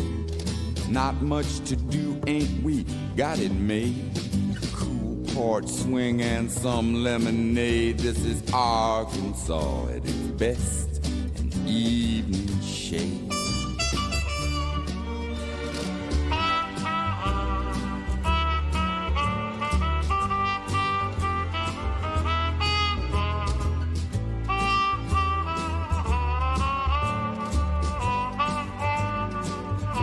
It's morning in Evening Shade, the start of Sadie Hawkins Week, where the senior football players are required, by time-honored tradition, to battle their coaches in a week-long war of practical jokes. Wood Newton loves any sort of competition, but when it comes to Sadie Hawkins Week, he is a man possessed. Where's your brother? He's gonna be late. He didn't like the way his hair turned out, so he's upstairs blow-drying it again. Poor kid. He's so worried no one's gonna ask him to the Sadie Hawkins dance. It's so funny. You may not think it's funny. Coach Newton fired? Yeah. Oh my gosh, I knew this was going to happen. So what if you lost 30 games in a row? Who cares? Bud Wilkinson lost 30 games, and then he won 250, so you're coming back. I mean, just last week, remember? Remember the first game? 67-0. Last week, 40-14. I mean, what is their problem? You're gaining on them. It's a joke. It's a joke.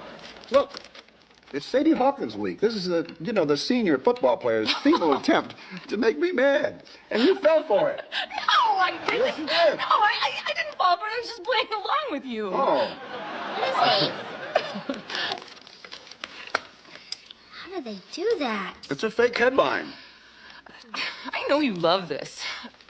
It wouldn't do me any good to ask you not to retaliate, huh? Well, I know it's a little immature, but retaliation is part of the tradition. What's a tradition? It's where you do things because that's the way it's always been. Like in those old African tribes, when you turn 13, they stretch your lips out with this big old piece of wood. And then they make you drink cow spittle. All right, Molly, that's enough. I'll get it. Are you absolutely positive this is a prank? I'm positive. You know, I have a feeling that Lester Pruitt is behind this. How do you know? No, just a wild guess. This headline here, Lester Pruitt to marry Kim Bassinger. Dad, Mr. Stiles wants to talk to you on the front porch. He says it's important. Why don't you ask him in? Oh, I did, but he won't come. He says he wants to talk to Dad outside, man to man. Man to man. Well, I guess that works out all right. We both are one. No, it's a joke.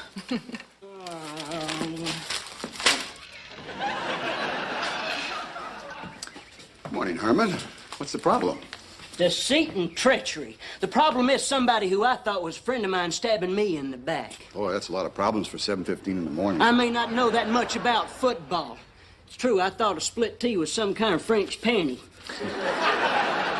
That's an honest mistake. Now, don't try to smooth it over. It's a fact. When it comes to football, I may be dumb as a box of hair, and you may have every right in the world to find yourself a new assistant. The least you could have done, though, was told me I was fired instead of this. Oh. Well, I have some more bad news for you. What? Lester Pruitt didn't invite you to the wedding either. What? Yeah.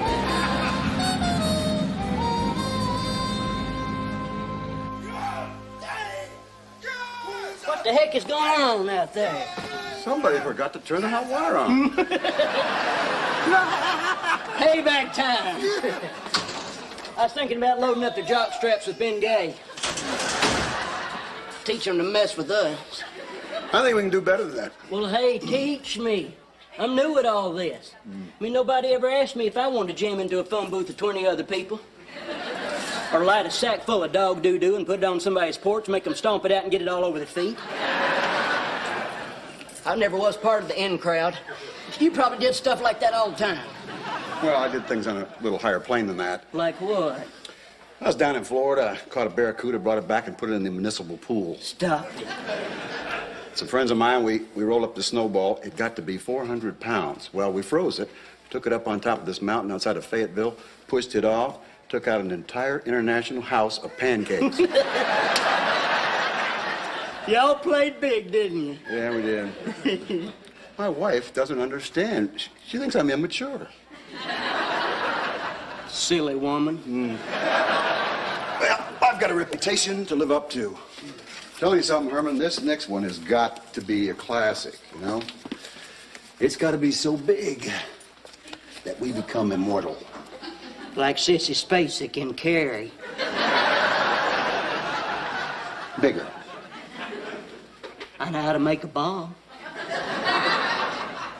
That could be too big. I like your spirit, though.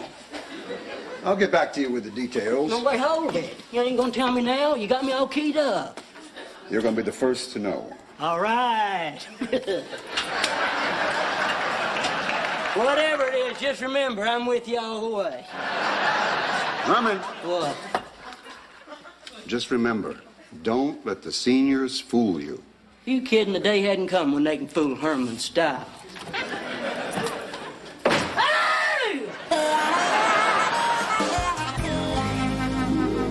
You know, with the Sadie Hawkins dance being at Grandpa's lodge and all, it's a shame I won't be going.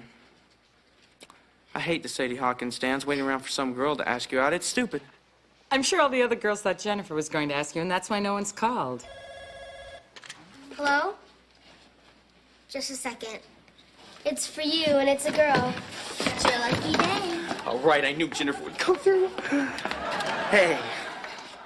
Well, I checked my calendar, and you can take me to the dance if you want.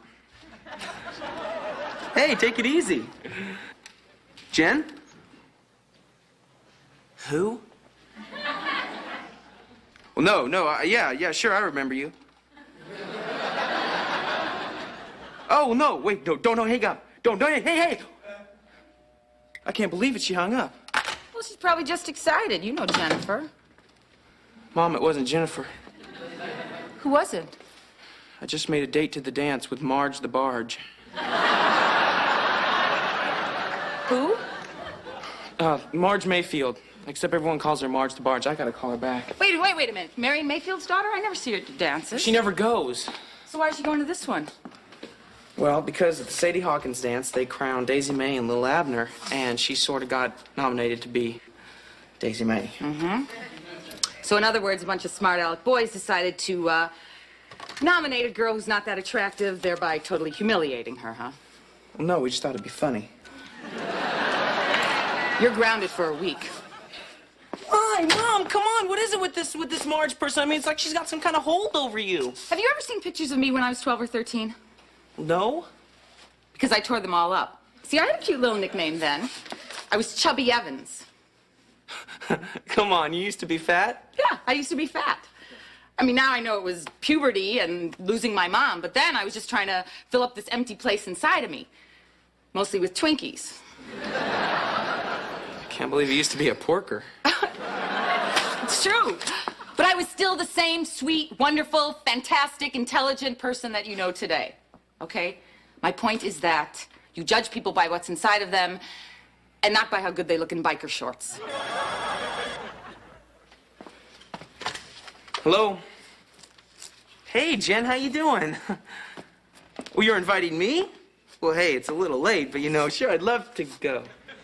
Oh, but, the truth is, I already have a date. Hello? Thanks for asking. Mom, please! One of your class candidates needs an escort. She asked, and you accepted. As far as I'm concerned, that's the end of it.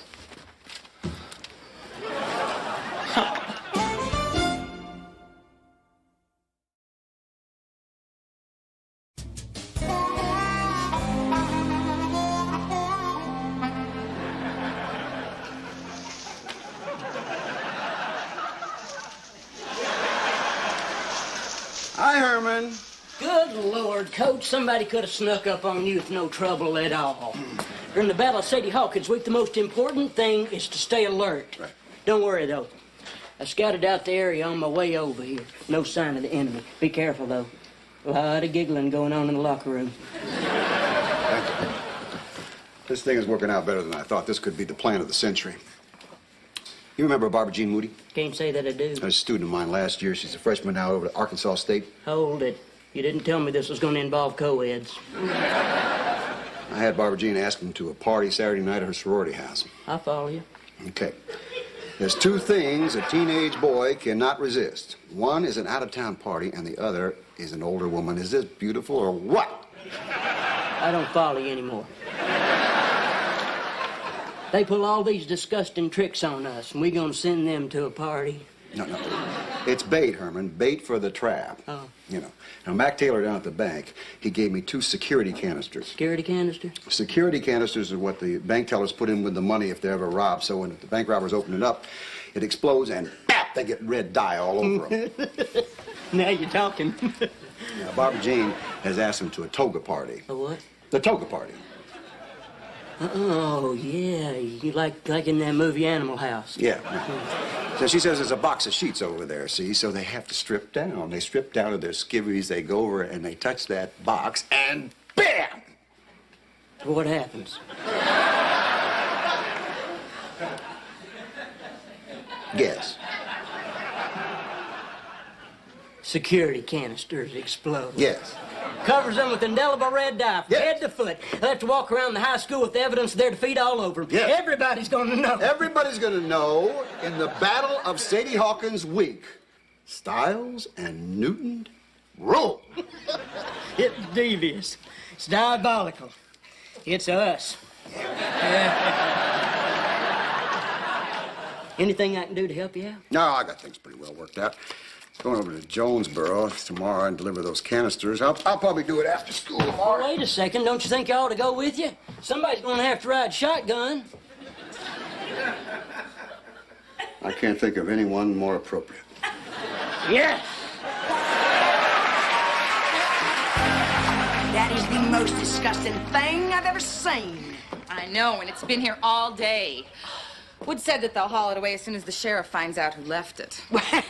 That shouldn't be too hard. I can tell you exactly by looking at it what the proud owner is like. He's a man whose favorite ensemble is bib overalls with no shirt. Oh, he drives a 20-year-old heap of a pickup, except he always has brand new mud flaps with silver outlines and naked women on them. Oh, he firmly believes that getting married to anybody more distant than a first cousin is betrayal of his kinfolk. So I'm gonna go make sure this doesn't get in the paper. Okay. Wood Newton, if I was Ava, you'd be sleeping in that thing tonight. Rita, if you were Ava, I'd prefer sleeping in this thing tonight. You know, maybe I'm losing my sense of humor, but I don't want an outhouse on our front porch. Between these juvenile stunts and Taylor's trying to get out of his date, I wish I'd never heard of Sadie Hawkins Week. He went for the Oscar this morning. He said that the cafeteria food gave him stomach poisoning. And what did you do? I told him that Harlan had this stomach pump that would suck everything out of his system except the vital organs. Perked him right out. Now what? I tripped and fell down the stairs. I'm pretty sure it's not broken, but it's a pretty bad sprain. Let me make something perfectly clear to you, son. You can go up on top of the roof right now and just fling yourself right off. You can land right here and break every bone in your body. You can land on a nest of 1,000 hornets. But you're going to that dance, pal, even if you go in a full body cast. Have you got it? Why do you guys want to see me humiliated? We don't. We just want to see you do what's right. Well, sure, that's easy for you to say. I mean, you guys aren't the one that's going to be razzed. Razzing helps you grow up. Well, sure, when were you ever humiliated? I'm humiliated every Friday night at the football stadium. Hi, Marion. How you doing? Hi. Howdy, Wood. Howdy, Miss Ava. Wood, I'd like to talk at your boy a minute, if I could. Oh, sure. This is Taylor. How you doing, Taylor? Hi. I'm Marion Mayfield, Margie's daddy. Now, son, I know that Margie has asked you to go to some kind of dance, and, well, I just dropped by here to tell you that if you ain't really gonna go, I'd appreciate you telling me now. Because, to tell you the truth, that little old gal's had her feelings hurt a couple of times, and I've had just about as much of that as I can stand. You mean, I mean, if you gonna bail out, you just tell me now, and I'll go on back and tell her you got sick or something. Well, I was feeling kind of bad. Yeah. But I'm feeling better now. Huh? Of course, I don't have my license yet. But it's Sadie Hawkins, so Margie'd be taking me. Does that mean you're going? Yes, I'm going. Well. Well. Then I guess I'll get on back and clean up the truck. You're a right smart fella, ain't you? Not at all like your daddy out there losing all them football games. Tell you what, Wood, I think you got yourself a good one here. By the way, when y'all get through with that outhouse, I'd appreciate you bringing it back to me.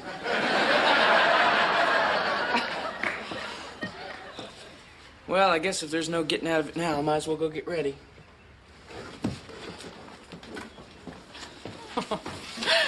Did you see what I just saw? Yeah. Well, he's got my jeans. Speaking of jeans, I gotta go get changed because Herman and I are going over to Jonesboro to deliver something. I know. You and your stupid tricks. Well, just so you know, I've got a very busy night, so Not crazy about having to come to a hospital or identify your bodies. You're a hard woman. You want me to wait up for you? No, I want you lying down. Thanks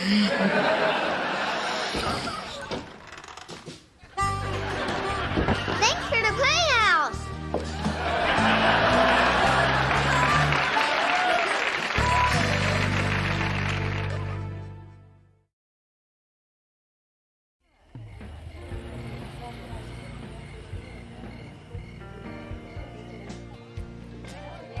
So, Margie, how you doing?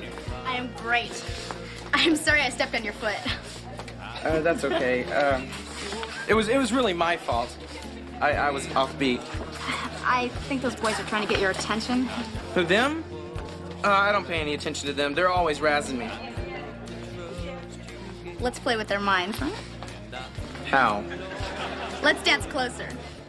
Really? Sure, it'll totally confuse them. It'll just be our little joke, okay? Okay. Excuse me? If the Daisy May candidates would line up with their escorts, I, as class president, will announce the winner.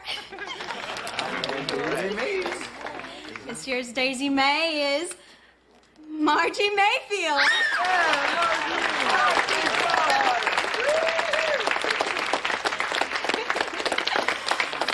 Give me a real kiss, okay?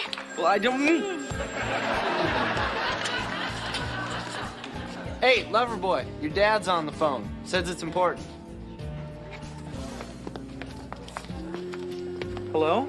Hi, son. Herman and I had a little car trouble. I need you to pick us up at Ray's truck stop outside of Hoxie. You know where that is? No, but I can probably find it. But, Dad, there's just one problem. What's that? I don't have a license. Yeah, I knew that. But Margie could take me in her truck. Oh, yeah, that's great. Taylor, don't tell your mother about this, okay? Yeah, okay. Bye. I'm sorry, but we've got to drive down to Hoxie and pick up my dad and Mr. Stiles. Hoxie? Well, I've never even driven out of town. Let's take the back roads.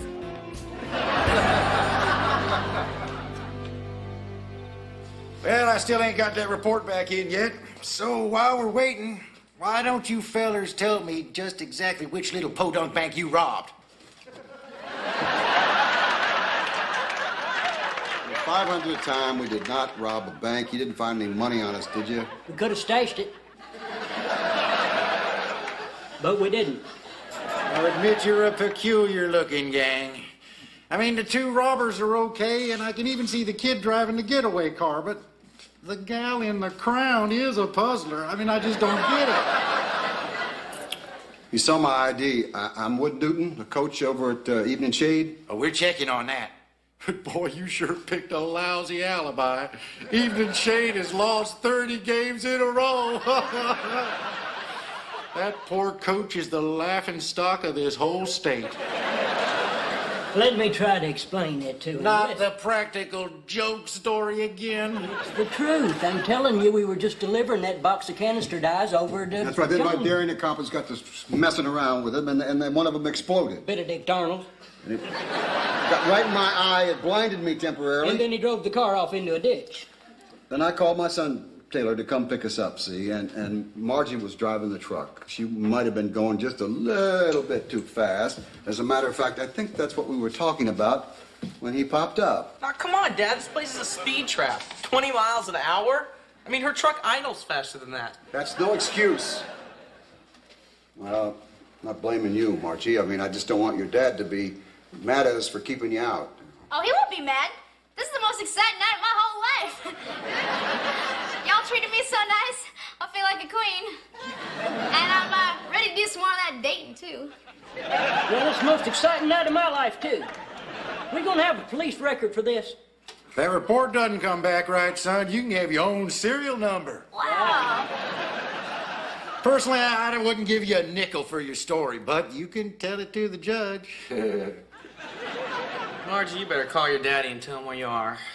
No way, then he'll come pick me up. I like being locked in here with you guys. It's fun. You want to play some more charades? Yeah. No. You know, Margie, you're incredible. If I would have had any other girl here, they'd be bawling and screaming. But not you. You're different. You're okay, Margie. You're not so bad yourself. Hey, you know, you look familiar to me. Were you in that movie Walking Tall? Don't you worry about where I've been, boy. You worry about where you're going. This judge we're going to see, what time would that be? Well, first thing in the morning. He's over at Cummins tonight watching an execution. Got an idea for a charade. Ready? Movie. Lady in red. No. Sissy Spacek from Carrie.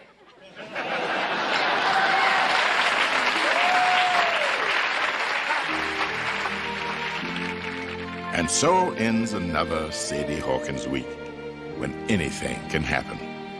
When a boy can move a little closer to becoming a man, and a man can let the little boy hidden inside leap out once again to laugh and play on the cool lawns of a place called Evening Shade.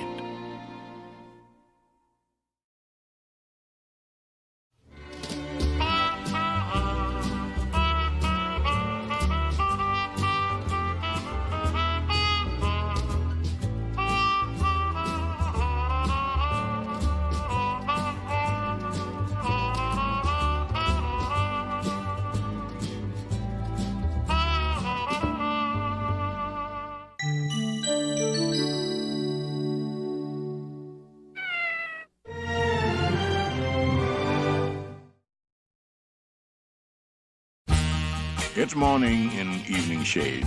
Leaves are turning gold and orange and red, and love is in the air.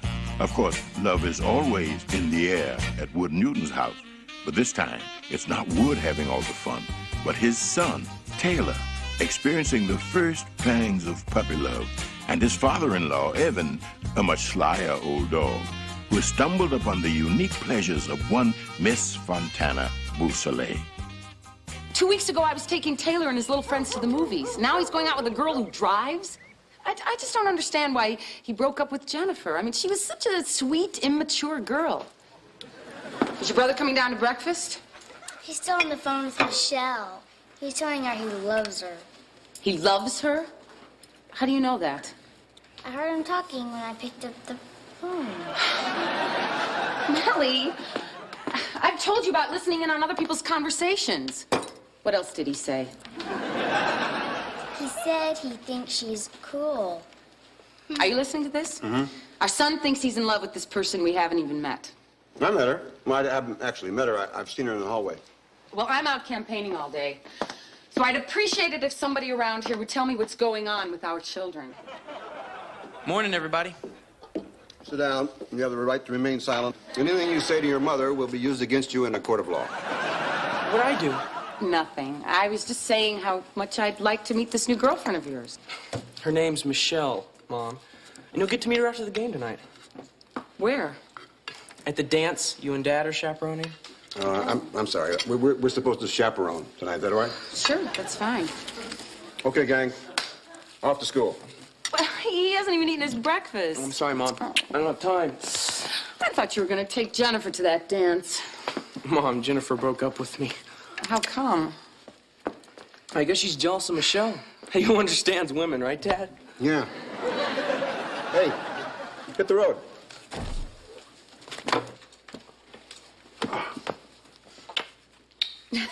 Bye, sweetheart.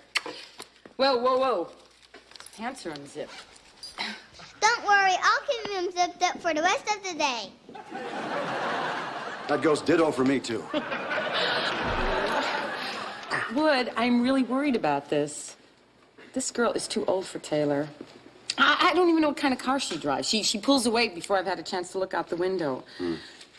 A lot can happen in a car. I hope it's small. I had a small car. That's right. Doesn't matter.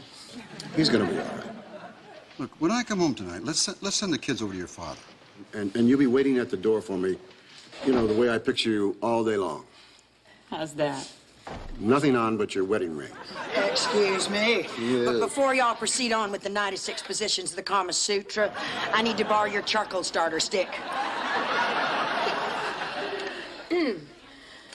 Don't mind me, darling. I know this kind of thing goes on around here night and day. It's like a rabbit hutch. I'll get you some coffee.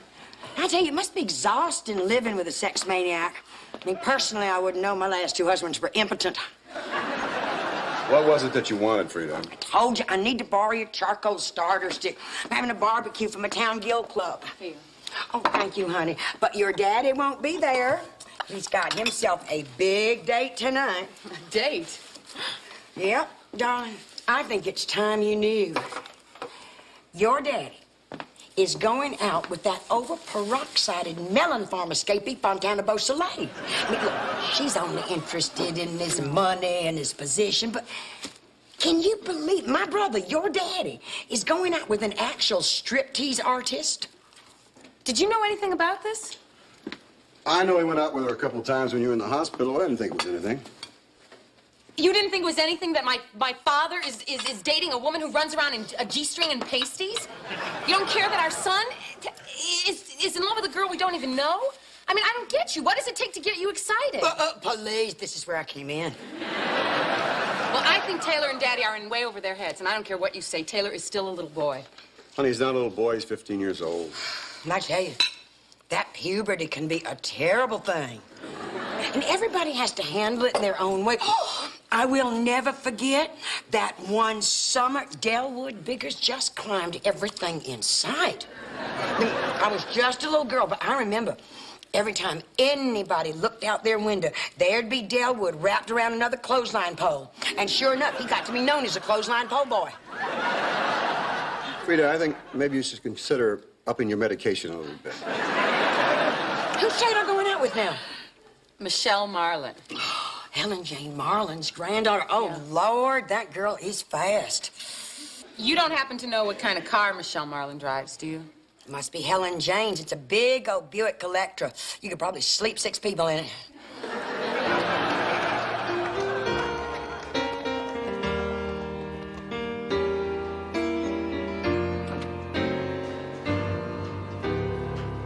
Coach Newton? Yeah? I'm Michelle Marlin. Oh. Hi. I guess you're aware of the fact that I started going steady with your son last week. Well, I heard you guys are sweet on each other, yeah. No, I would say it's a little bit more than that. Basically, I feel I could have most anyone in the school. But for the time being, I have decided to commit myself totally and completely to Taylor. Sit down. Why don't you tell me a little about yourself, Michelle? What would you like to know? Well, are you still driving your grandmother's big old Buick? That's right. Anyway, since Taylor is only a sophomore and I am a senior, I figured you and your wife might have some concerns. And I just wanted to set your minds at ease. How old are you? I'm almost 18. I take all my relationships seriously, and I do not have irresponsible teenage sex. I always use birth control. Well, I guess that about sums it up, doesn't it? What's your next class? Biology. Oh, skip it. You don't need it. I'm just going to call my wife. You guys get along great. Hi, honey. I'm just sitting here with Michelle, you know, the girl that's dating Taylor, and we were just talking about class and school and things. And I was going to suggest to her that maybe she should go out for the track team because this girl's fast enough to make the Olympics. Huh? Yeah, okay, yeah. She's on her way. She's going to be here in a second. You guys can talk, you know. I'm sorry, but I really can't cut class. Oh. I'm going to be gentle with him, and I'm going to teach him everything I know. Michelle, basically, what the hell does that mean? Basically, it means I'm going to have sex with your son.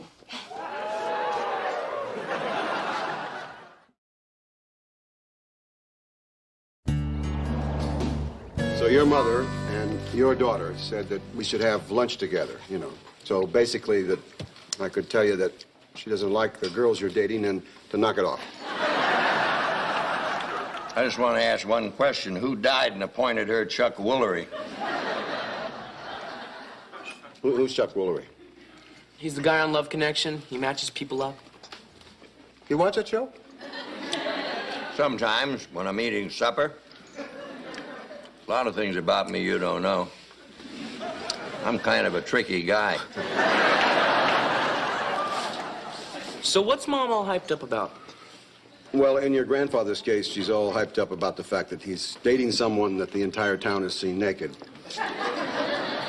In your case, she thinks the girl's too old. What do you mean too old? Dad, Michelle's only 17. Yeah, and you're 50. But according to your mother, 2 years in high school is like 20. It's kind of like dog years. What I want to know is, if she wants to tell us something, why doesn't she say it herself? Because of the nature of the conversation, you see. She felt it should be man to man. To man. We don't feel you're ready for this relationship. What about me? Am I ready for it? I'm just your daughter's messenger. Well, look, I'd like you to tell my daughter that I appreciate her concern. And when I start drooling on my dates, then you can supervise me. And furthermore, this girl that I'm seeing, she's not just a striptease dancer, she's a real artist. She's completely self-taught. Have you ever seen her perform? I'm sorry to say I haven't. Well, you should.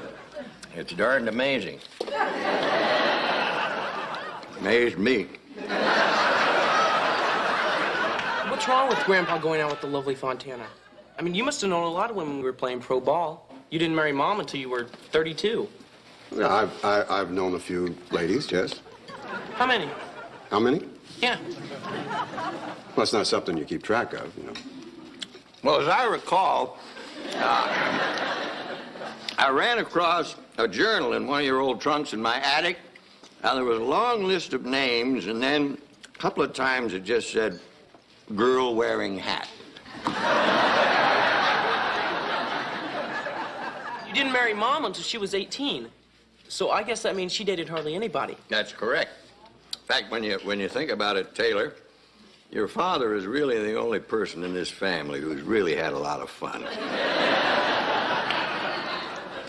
You're supposed to be his grandfather. You could help me out a little, all right? Well, just what is it we're trying to do? I think Mom and Dad are worried that I'm going to go all the way with my new girlfriend. Is that right, Dad? We just want you to do the right thing. Well, that's right. I want you to do the right thing, too. Well, what is the right thing?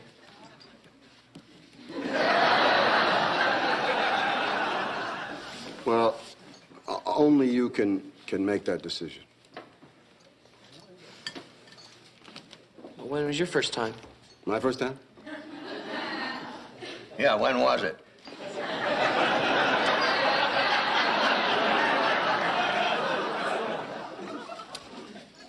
Actually, and I'm not proud of this, it was at the Purple Dawn Whorehouse in Hot Springs, Arkansas. You're joking. No, why? Nothing. Well, what was her name? Her name? Big Ruthie Ralston. You're joking. No, why? No reason. Well, so how old were you your first time? I don't remember. Dad. All right. I was 15. And apparently your grandfather was 30. Now, Grandpa, did you really know Big Ruthie, whatever her name was? No, Taylor. I was just pulling your dad's leg. No, I never had to travel all the way to Hot Springs for my cookies. We had a big old girl from Grubbs, Arkansas, living with the family next door to our farm, and one day she just grabbed me, took me into the barn, and turned me every way but loose. I must say, it was very invigorating. Then on, I volunteered to clean out the barn every day. Well, how old were you? Oh, I don't know. I guess I was about 15.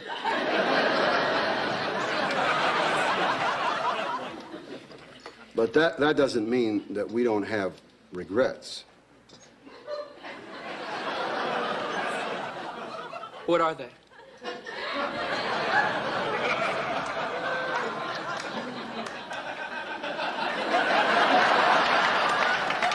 Well, I better be getting back to class. I've got a test in 5th period. Thanks, Dad. Thanks, Grandpa. Sure. I'm really glad we had this talk.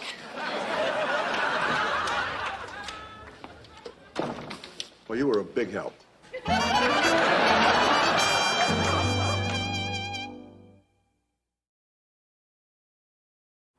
So how's your little cheat with Fontana Beausoleil coming along?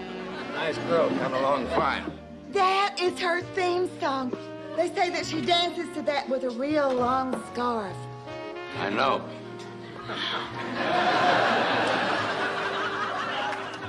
I'll never forget when Harlan was stationed near Houston in the Army. And, well, they had these topless joints everywhere.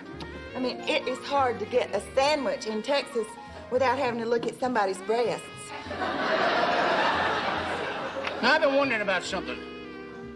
How do you get to first base with a striptease artist? For that matter, what would be first base? Harlan! I mean, it just seems strange to be going out with someone the whole town has seen naked. Harlan! Well, and I'm not saying anything Evan doesn't know. The whole town has seen her naked. But then so what? I've seen the whole town naked. Now, stop to think about it. This is a bad-looking town. Oh, we saw Taylor and his new girlfriend out at the Dairy Queen. Did you know she was down at Fauci's getting a birth control prescription refilled? Hell, kids nowadays have taken all the mystery out of it. Used to be you put all the boys in one room and say, get everything you can. Put girls in another room and say, don't give an inch. And then the fun would begin, and by gosh, that's the way it should be. Never heard of a young girl running around with birth control pills. Half the fun of growing up was going into Fauci's and figuring out a way to buy a box of condoms without calling attention to yourself. Well, how did you do it? You can't. You have to steal them. Well, I'll never forget my first time. I probably never told you all, even though I grew up down the road from Evan. But anyway, there was this big old girl on a farm near ours. From Grubbs, Arkansas. Something about her that made me crazy. But she wouldn't have anything to do with me. I guess she was being fulfilled someplace else.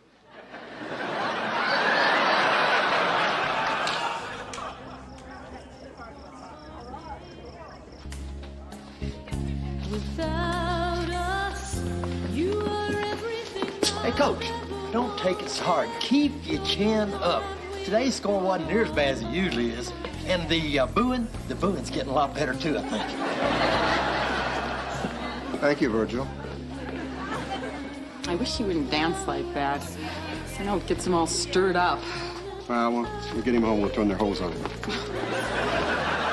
You sure it's okay they're going out after the dance? Yeah. And you definitely talked to him? Yeah. Hey, we were gonna go get ourselves a soda. You guys want anything? Oh, no, thanks. We're fine. I'll go with you, Taylor. I'll go with you, Taylor. You can talk to the missus. Isn't Taylor just darling? Yeah, he is. I was just thinking that this morning when I was rearranging his teddy bears. I was telling you the truth when I said I lost my virginity when I was 15, you know? Yeah? Well, I don't think you're ready to yet. And if you are ready, I don't think that that's the right girl. Why? Because just last week you were stealing watermelons. You know, I mean, you're still young, Taylor. Maybe I grew up faster than you did. Okay, I'll stop stealing watermelons. All I know is that when you get the right girl, you'll know it's right. Was it always right for you? Ever since I met your mom, it's never been wrong. So what are you saying? I'm saying I don't want you to come home tonight with Buick upholstery under your fingernails.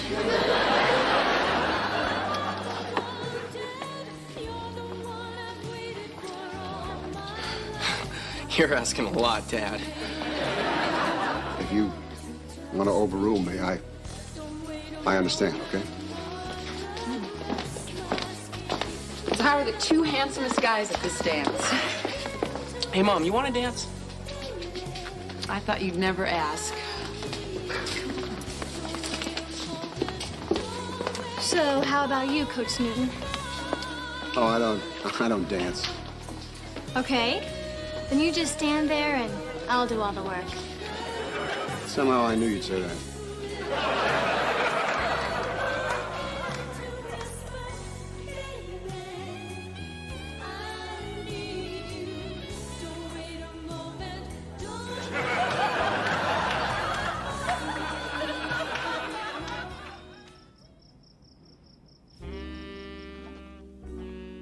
I just love all your books. You know, I'm the first person in my family to get a public library card. Well, now you don't have to go to the library. You can come here. You know, you're really very nice and modest. It's been my experience that most people have two ways of speaking. They're either bragging or pretending not to be. Well, the only thing I'm good at is dancing.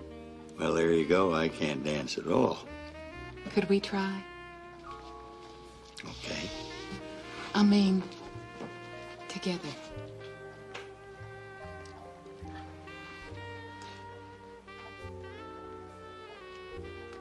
Now you've had fair warning.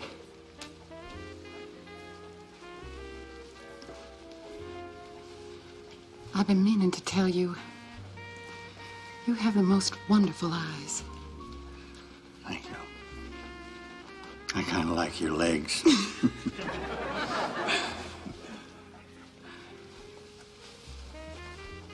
You look like you know a lot of secrets. Well, my sister says that if you live long enough, what's in your heart will eventually show up on your face. Well, then you know something, Evan Evans. What's that? I think your secrets are coming to the surface.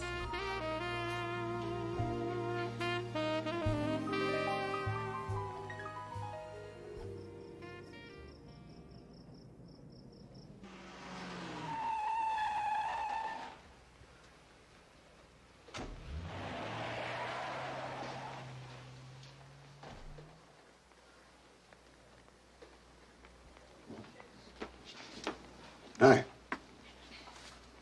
What are you doing up? I fixed myself a sandwich. You want me to fix you one? No, thanks. Hey, what was that music I heard coming from Grandpa's house? Oh, I think that's the dance of the Seven Veils. So, did you have a good time? Look, Dad, nothing happened. Okay? I mean, nothing big happened. Well, it's none of my business. I mean, you don't have to tell me about it. Well, I thought about what you said. You may be right. I like Michelle a lot, but I don't know. She makes me feel kind of like she's using me. Yeah, I know what you mean. Well, not that that's necessarily bad. It's just maybe not for me. I gotta go take a cold shower. Use all the water you want. Maybe when I'm 16, I'll drive down to Hot Springs and see Big Ruthie. Good night, Dad. Good night, son. Taylor, your shirt's on inside out. Hey, I never said I was an angel.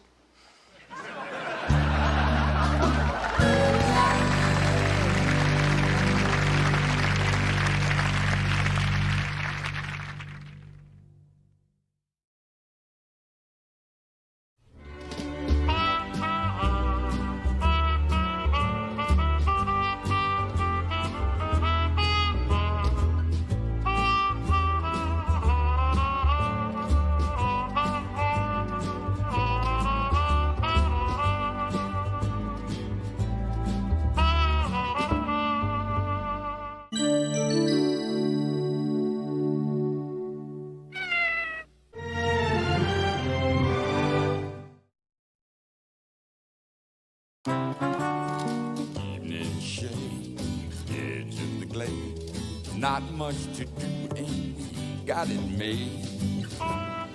It's evening in Evening Shade, where all day the sweet smell of hope lingered in the air, because tonight's game was against Gassville, the only team around with a longer losing streak than ours. Evening Shade was the favorite right up to the third quarter, when things started falling apart. But even though we lost, there's still a celebration, a situation Coach Wood Newton finds rather upsetting. Terry, turn off that damn radio. Hey, come on, Dad. Terry didn't do anything. Oh, I'm sorry, Terry. Please turn off the damn radio. I'll rip the knobs off and make you eat them. Hey, all right, Tien. Good way to go, man. Now, Coach, can I ask you a question? What? Didn't we lose? Yes, we did. But apparently we're not only the losingest team in the state, we're the stupidest. We don't even know when we lose. Does that mean we're not going to have a victory party? What the hell's the matter with you guys? Read my lips. We lost the game. There's no victory party because there was no victory. Well, we know that, Coach, but at least we scored. The only thing that counts is what's on the scoreboard at the end of the game. Drink Coca-Cola. All right, that's it. That's it. Everybody's going to be here tomorrow morning, 9 o'clock. You're going to run wind sprints until you drop. All right.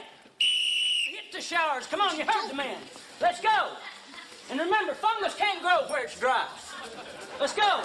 I'll talk to him. I'll smooth it over. You guys. Philpott, if you hadn't got deodorant with you tomorrow, you don't play. You want some, Miss Newton? Oh, no thanks, Herman. I don't drink when I'm pregnant. That's a good policy. You know, I didn't drink at all till I started coaching. Then I started cussing. I don't know. Cussing and drinking, they just seem to go together. I only make $400 a year, though, for helping out. So I'm kind of limited to your non-alcoholic beers. Right now, I drink a lot of Alpine, boy. Honey, that's your 5th glass. Haven't you had enough? Apparently not. I still remember the game. Hey, Dad, look at this. Now, Groucho Marx. Hey, where'd you get that? I was gonna, Mama, see. This is the prize I won. Oh, you won something. Wow, somebody in our family finally won something. Where are you going? I'm going to the John. You want me to go with you? Why would I want you to go with me, Herman? Well, you've had a lot of beers. I just thought you might need a little manly assistance. Well, I've been to the John for years, and I've never needed manly assistance. How come Daddy has a mustache? I can answer that. It's because he ain't got the guts to shave it off. You know what? I bet he'd like it if somebody would just come on and do it for him. I have got to get out of here. I've got 3 speeches tomorrow. Herman, would you mind being the designated driver? Oh, I'd be happy to. My car's kind of piled up, though, with athletic equipment, shoulder pads, salves, and ointments and stuff, but I can probably squeeze them in. 25 losses in a row. I can't believe we lost another one, Herman. We didn't see it again. You know, Margaret May Wilson's husband was out there, and it was so embarrassing. That is the 3rd time I have seen that man with his pants unzipped. Hey, Woodrow, we was robbed, boy. Yeah. I'll tell you what, that opposing team is old. I've been treating a couple of those boys for hardening of the arteries. Honey, come on over here and show Wood what's in the bag. This will cheer you up. You've been down in the mouth lately. Hey, how about that, huh? Merlene made that outfit herself. And she made one for me the same way. We're gonna wear them in the golf tournament tomorrow. What golf tournament? The one you promised to play in with Harlan for charity. Don't you remember, honey? We talked about it yesterday. Yeah. Go ahead and play, Coach. I'll take care of the boys at practice. Hey, Harlan, you say you and Wood are gonna be dressed in these outfits? That's right, we're playing doubles. And Merlene's been working on these outfits for weeks. I tell you, she is a sewing fool. Oh, Harlan, don't brag. Now, I'm gonna go play my song on the jukebox. Now, look. I know it's strange that we should be dressed alike, but Merlene's got her heart set on it. I mean, she's even thinking about starting her own recreational clothing line. And we can't just refuse not to wear it. Where do you get this wee stuff? Please, Woodrow, don't let me down. You said it was your favorite charity, that's why you're doing it. And besides, when Merlene gets mad, she cuts off all supplies. I don't get any loving at all. Are you telling me I gotta wear this stupid outfit so you can have sex with your wife? No. Well, yeah. You all heard that new country western song, Take Your Tongue Out of My Mouth, I'm Saying Goodbye? No, I don't think we have, but I'll look into it. Come on, Will. We're leaving. Herman, take good care of him. Oh, you got it. Okay, Coach. I figure you have one more beer, then we head home. You figured wrong.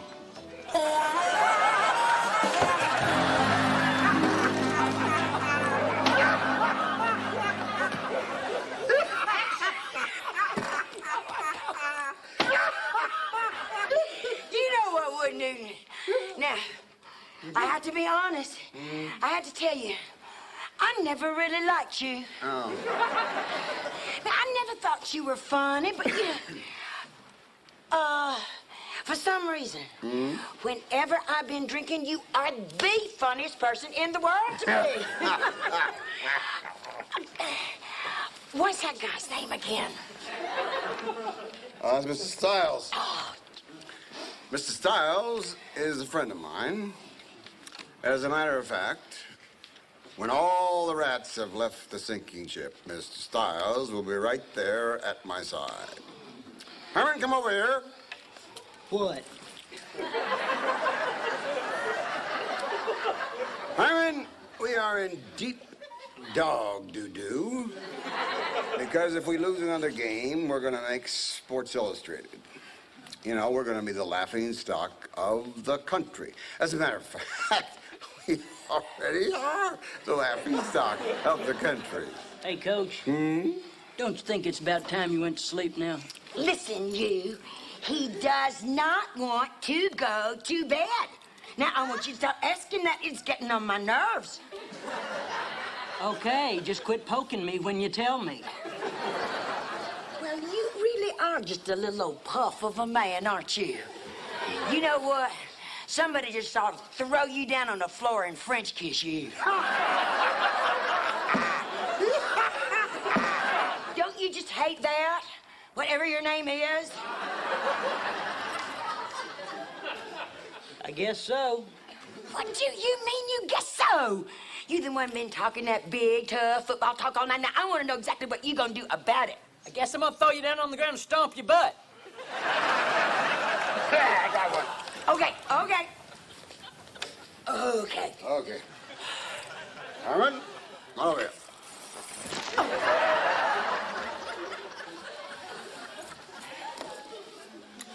Who is it?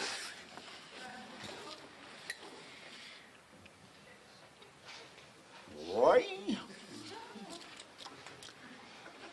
Roy, have you been back there in the bedroom fooling around with Dale? Walter Brennan. Brennan's outside. Jesse said, hey, little Luke, get out of my sight. That's right, you idiot. That's Walter Brennan. Now, come on. Do another one. All right, this is hard because this is subtle. Okay, shh. You ready? Where is it? Every time I come to town, some young boy tries to make a name for himself. Marshall did. No, you idiot. That's Gregory Peck. Listen, you. I'm getting just a little tired of you calling me an idiot. Oh, my, that's very sexy. I like that. Okay. Now, I want you to do Marlon Brando in Guys and Dolls, please. No, just once for me, please. But All right. I'll do my double-jointed elbow. All right. Okay.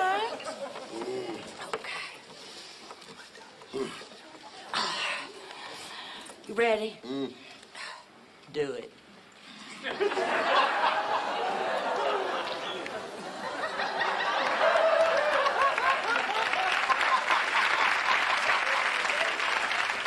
My Lord. Is all of you like that? Wouldn't you just love to know? Okay. you. Oh! Mother man. Man. Trigger. Oh.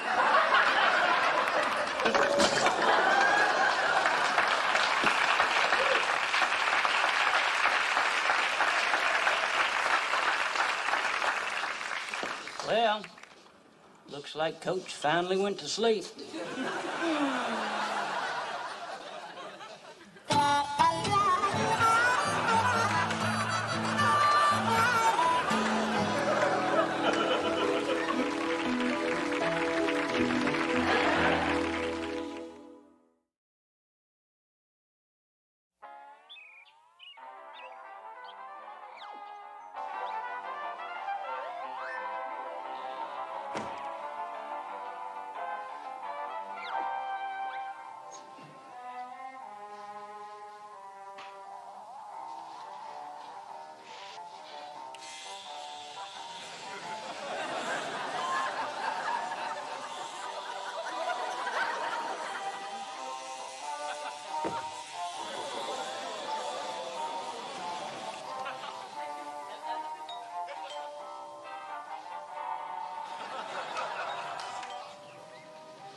Hi, I'm Kyle Hampton. Oh, I'm an old friend of Ava's. Is she home? What time? Let's see, it's about 7:15. I wanted to catch her before she got away this morning. I don't know. She may have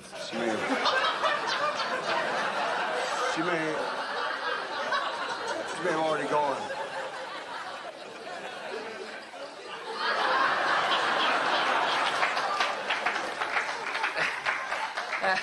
You don't remember me, do you? No. No, I didn't think you would, you being so much older. Yeah, I used to go with Ava in high school before you married her. And you were my hero. Yeah, well, Have you been ill? Not that I know of, no. Well, I'm a reporter now, New York Times. Been covering the Iron Curtain countries. Uh-huh. I haven't been home in years. Uh-huh. Boy, you've sure been through some changes. You got a message for Ava? I'll tell her. Yeah, would you just tell her that Kyle Hampton stopped by? Okay. Okay, yeah. I got a question. That's just a reporter's curiosity, but do you really like the way your mustache looks? I don't know, Kyle. I've never really thought about it. Can I ask you a question? Yeah. What the hell do you care?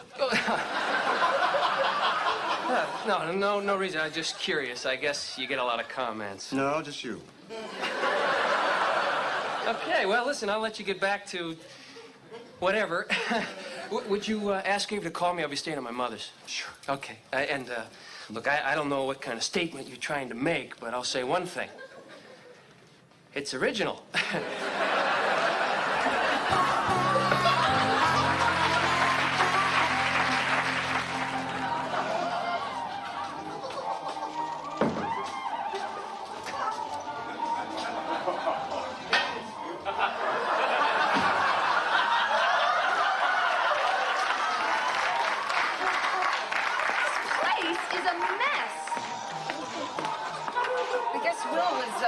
Watching cartoons and went back to bed.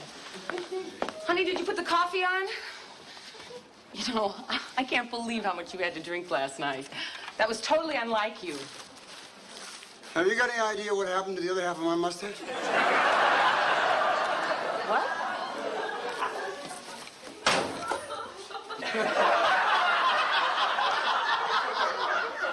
What happened? I don't know. I was sleeping there on the coffee table, and the doorbell rang. I went to the door. I came back. I had half a mustache. Well, who's at the door? I don't know. Some old boyfriend of yours, Kyle something or other. Kyle! You're kidding me! Wait!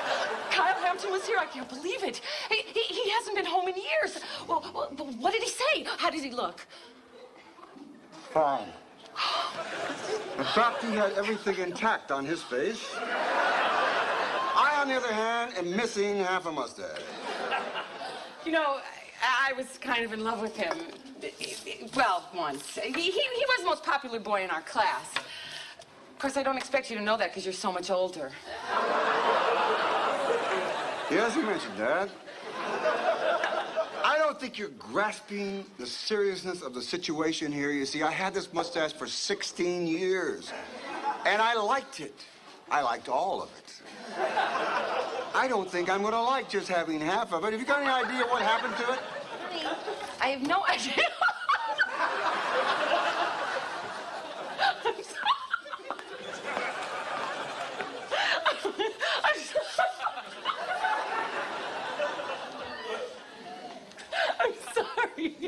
I'm sorry. You look so... It serves you right. You and Fred were out here carousing all night. I mean, maybe she shaved it off. She was talking about it earlier. Why would she shave it off? Why would she shave it off? I don't know. It's a practical joke or something. She's in one of her dark moods. Yeah, well, I'm going to shave something of hers off, okay? What? Hello? Kyle. Oh, is that really you? Yeah, my husband said you came by. Oh, gosh, it's so good to talk to you. Well, yeah, I'm out campaigning all day. Yeah, I'm running for prosecuting attorney. Lunch? Well, I'm supposed to meet Wood after his golf tournament, but he said it's fine. So how about 12 noon at the Holiday Inn? Great. See you then. Oh. Well, I have to speak at the rehab center anyway at 3. You don't mind that I'm canceling, do you? No. Why do you have to have lunch at a motel? Well, just the coffee shop. I mean, it's nice. You don't mind? No. I'll be booking your Aunt Frida because she's obviously criminally insane. Good morning, you little cookie. Is Daddy mad about his mustache? What do you mean? Well, I tried to shave it off, but it kept turning over, so I had to quit.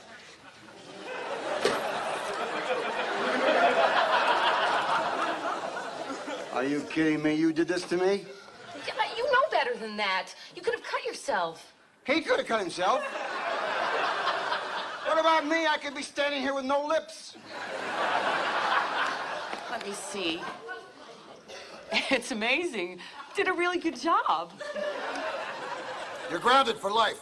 Wood, just calm down. It's my fault. We didn't explain it right. It was a misunderstanding. He thought you had something that you didn't want anymore. No, I guess I'm fortunate I didn't lose anything else. Let me make it very simple for you, all right? When you're talking to the children about what I want and what I don't want, what I want when I go to sleep at night is what it's attached to me, what's growing out of me, and whatever's hanging out of me, okay? When I wake up in the morning, I want the same things attached to me, growing out of me and hanging out of me that were there the night before. All right, I live in this house. I think I have a right to that. Stop shouting.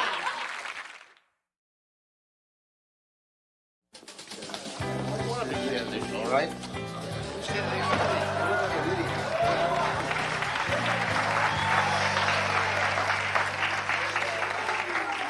Ava with her date. I thought you said they were going to the Holiday Inn. I thought they were. Well, we better sit down now anyhow, because we'll look funny. Harlan, we passed funny about 6 hours ago, all right? And don't sit next to me. I don't want you to... I'll sit way up You're here. overwhelming me, all right? Get away. Honey, I didn't even see you guys come in. Hi, darling. Hi. Oh. So, did you win the golf tournament? No, we lost. I thought you guys were going to have lunch at the Holiday Inn. Well, yeah, we were, but I decided that might be a little too much temptation. He's such a kidder. Yes, he is. I was explaining to him why you look so bad. Oh, good. I wouldn't want Lyle to have a bad impression of me before he leaves. When are you leaving, by the way? Tomorrow. Which is why I think I have to make the most of every minute. Do you mind if I dance with your wife? It's up to her, you know. We noticed that our song from high school was on the jukebox, you know. We haven't danced in years. It's really important to him. Do you mind? What's important to him? Yeah. Yeah, I don't care. No. Just maybe you'll capture that old magic. Do you want my purse? Yeah. Probably, you know, it's a simple little song. It's Yeah.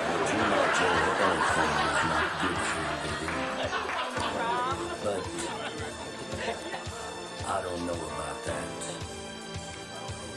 There's many times that we've shared love. Oh, hey, Doc Eldridge. Miss Eldridge. Hey, Evan. Coach, practice went great. Can't quite put my finger on it, but there's something different about you. I got bigger shoes on. No, it's your mustache. It's not all there.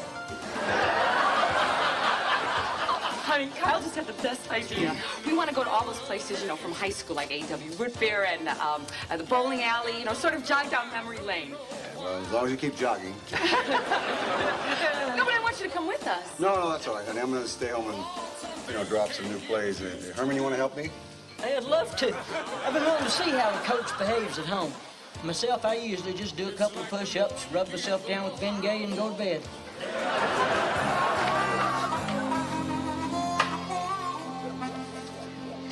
Good morning. Morning. Oh. Oh, I like it. Good. Ooh. How was your date last night? You have fun? It wasn't a date. We had dinner, and then we went bowling. And we cruised by the A&W to see who was there, but nobody was there except a bunch of kids Taylor's age. Actually, that was pretty depressing. Then we sat out in the driveway and talked. It wasn't that much fun. So much for memory lane. Sorry you had a rough time.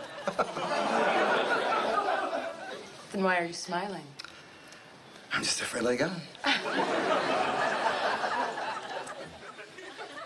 You know something else? If he'd been the guy in the barbecue villa with half a mustache and that ridiculous flowered outfit, he never would have had the guts to let me hang out with an old boyfriend. Thanks for not knowing what time I came home last night. I was asleep. I think it was about 2 o'clock. 2:17.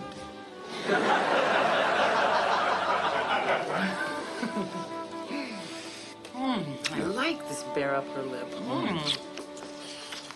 Morning, Coach. Hi, Herman. Morning, Miss Newton. Oh, Herman. Well, I figured Coach was feeling kind of low because he's the only man in town with only half a mustache. Since I am the assistant coach, I figured I'd just lend a little moral support. After all, that's what friends are for.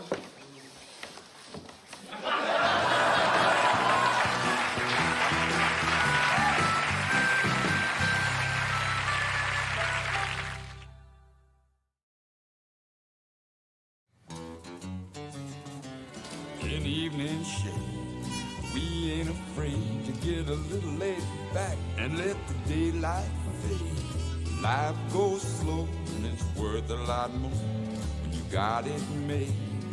We got it made in the shade.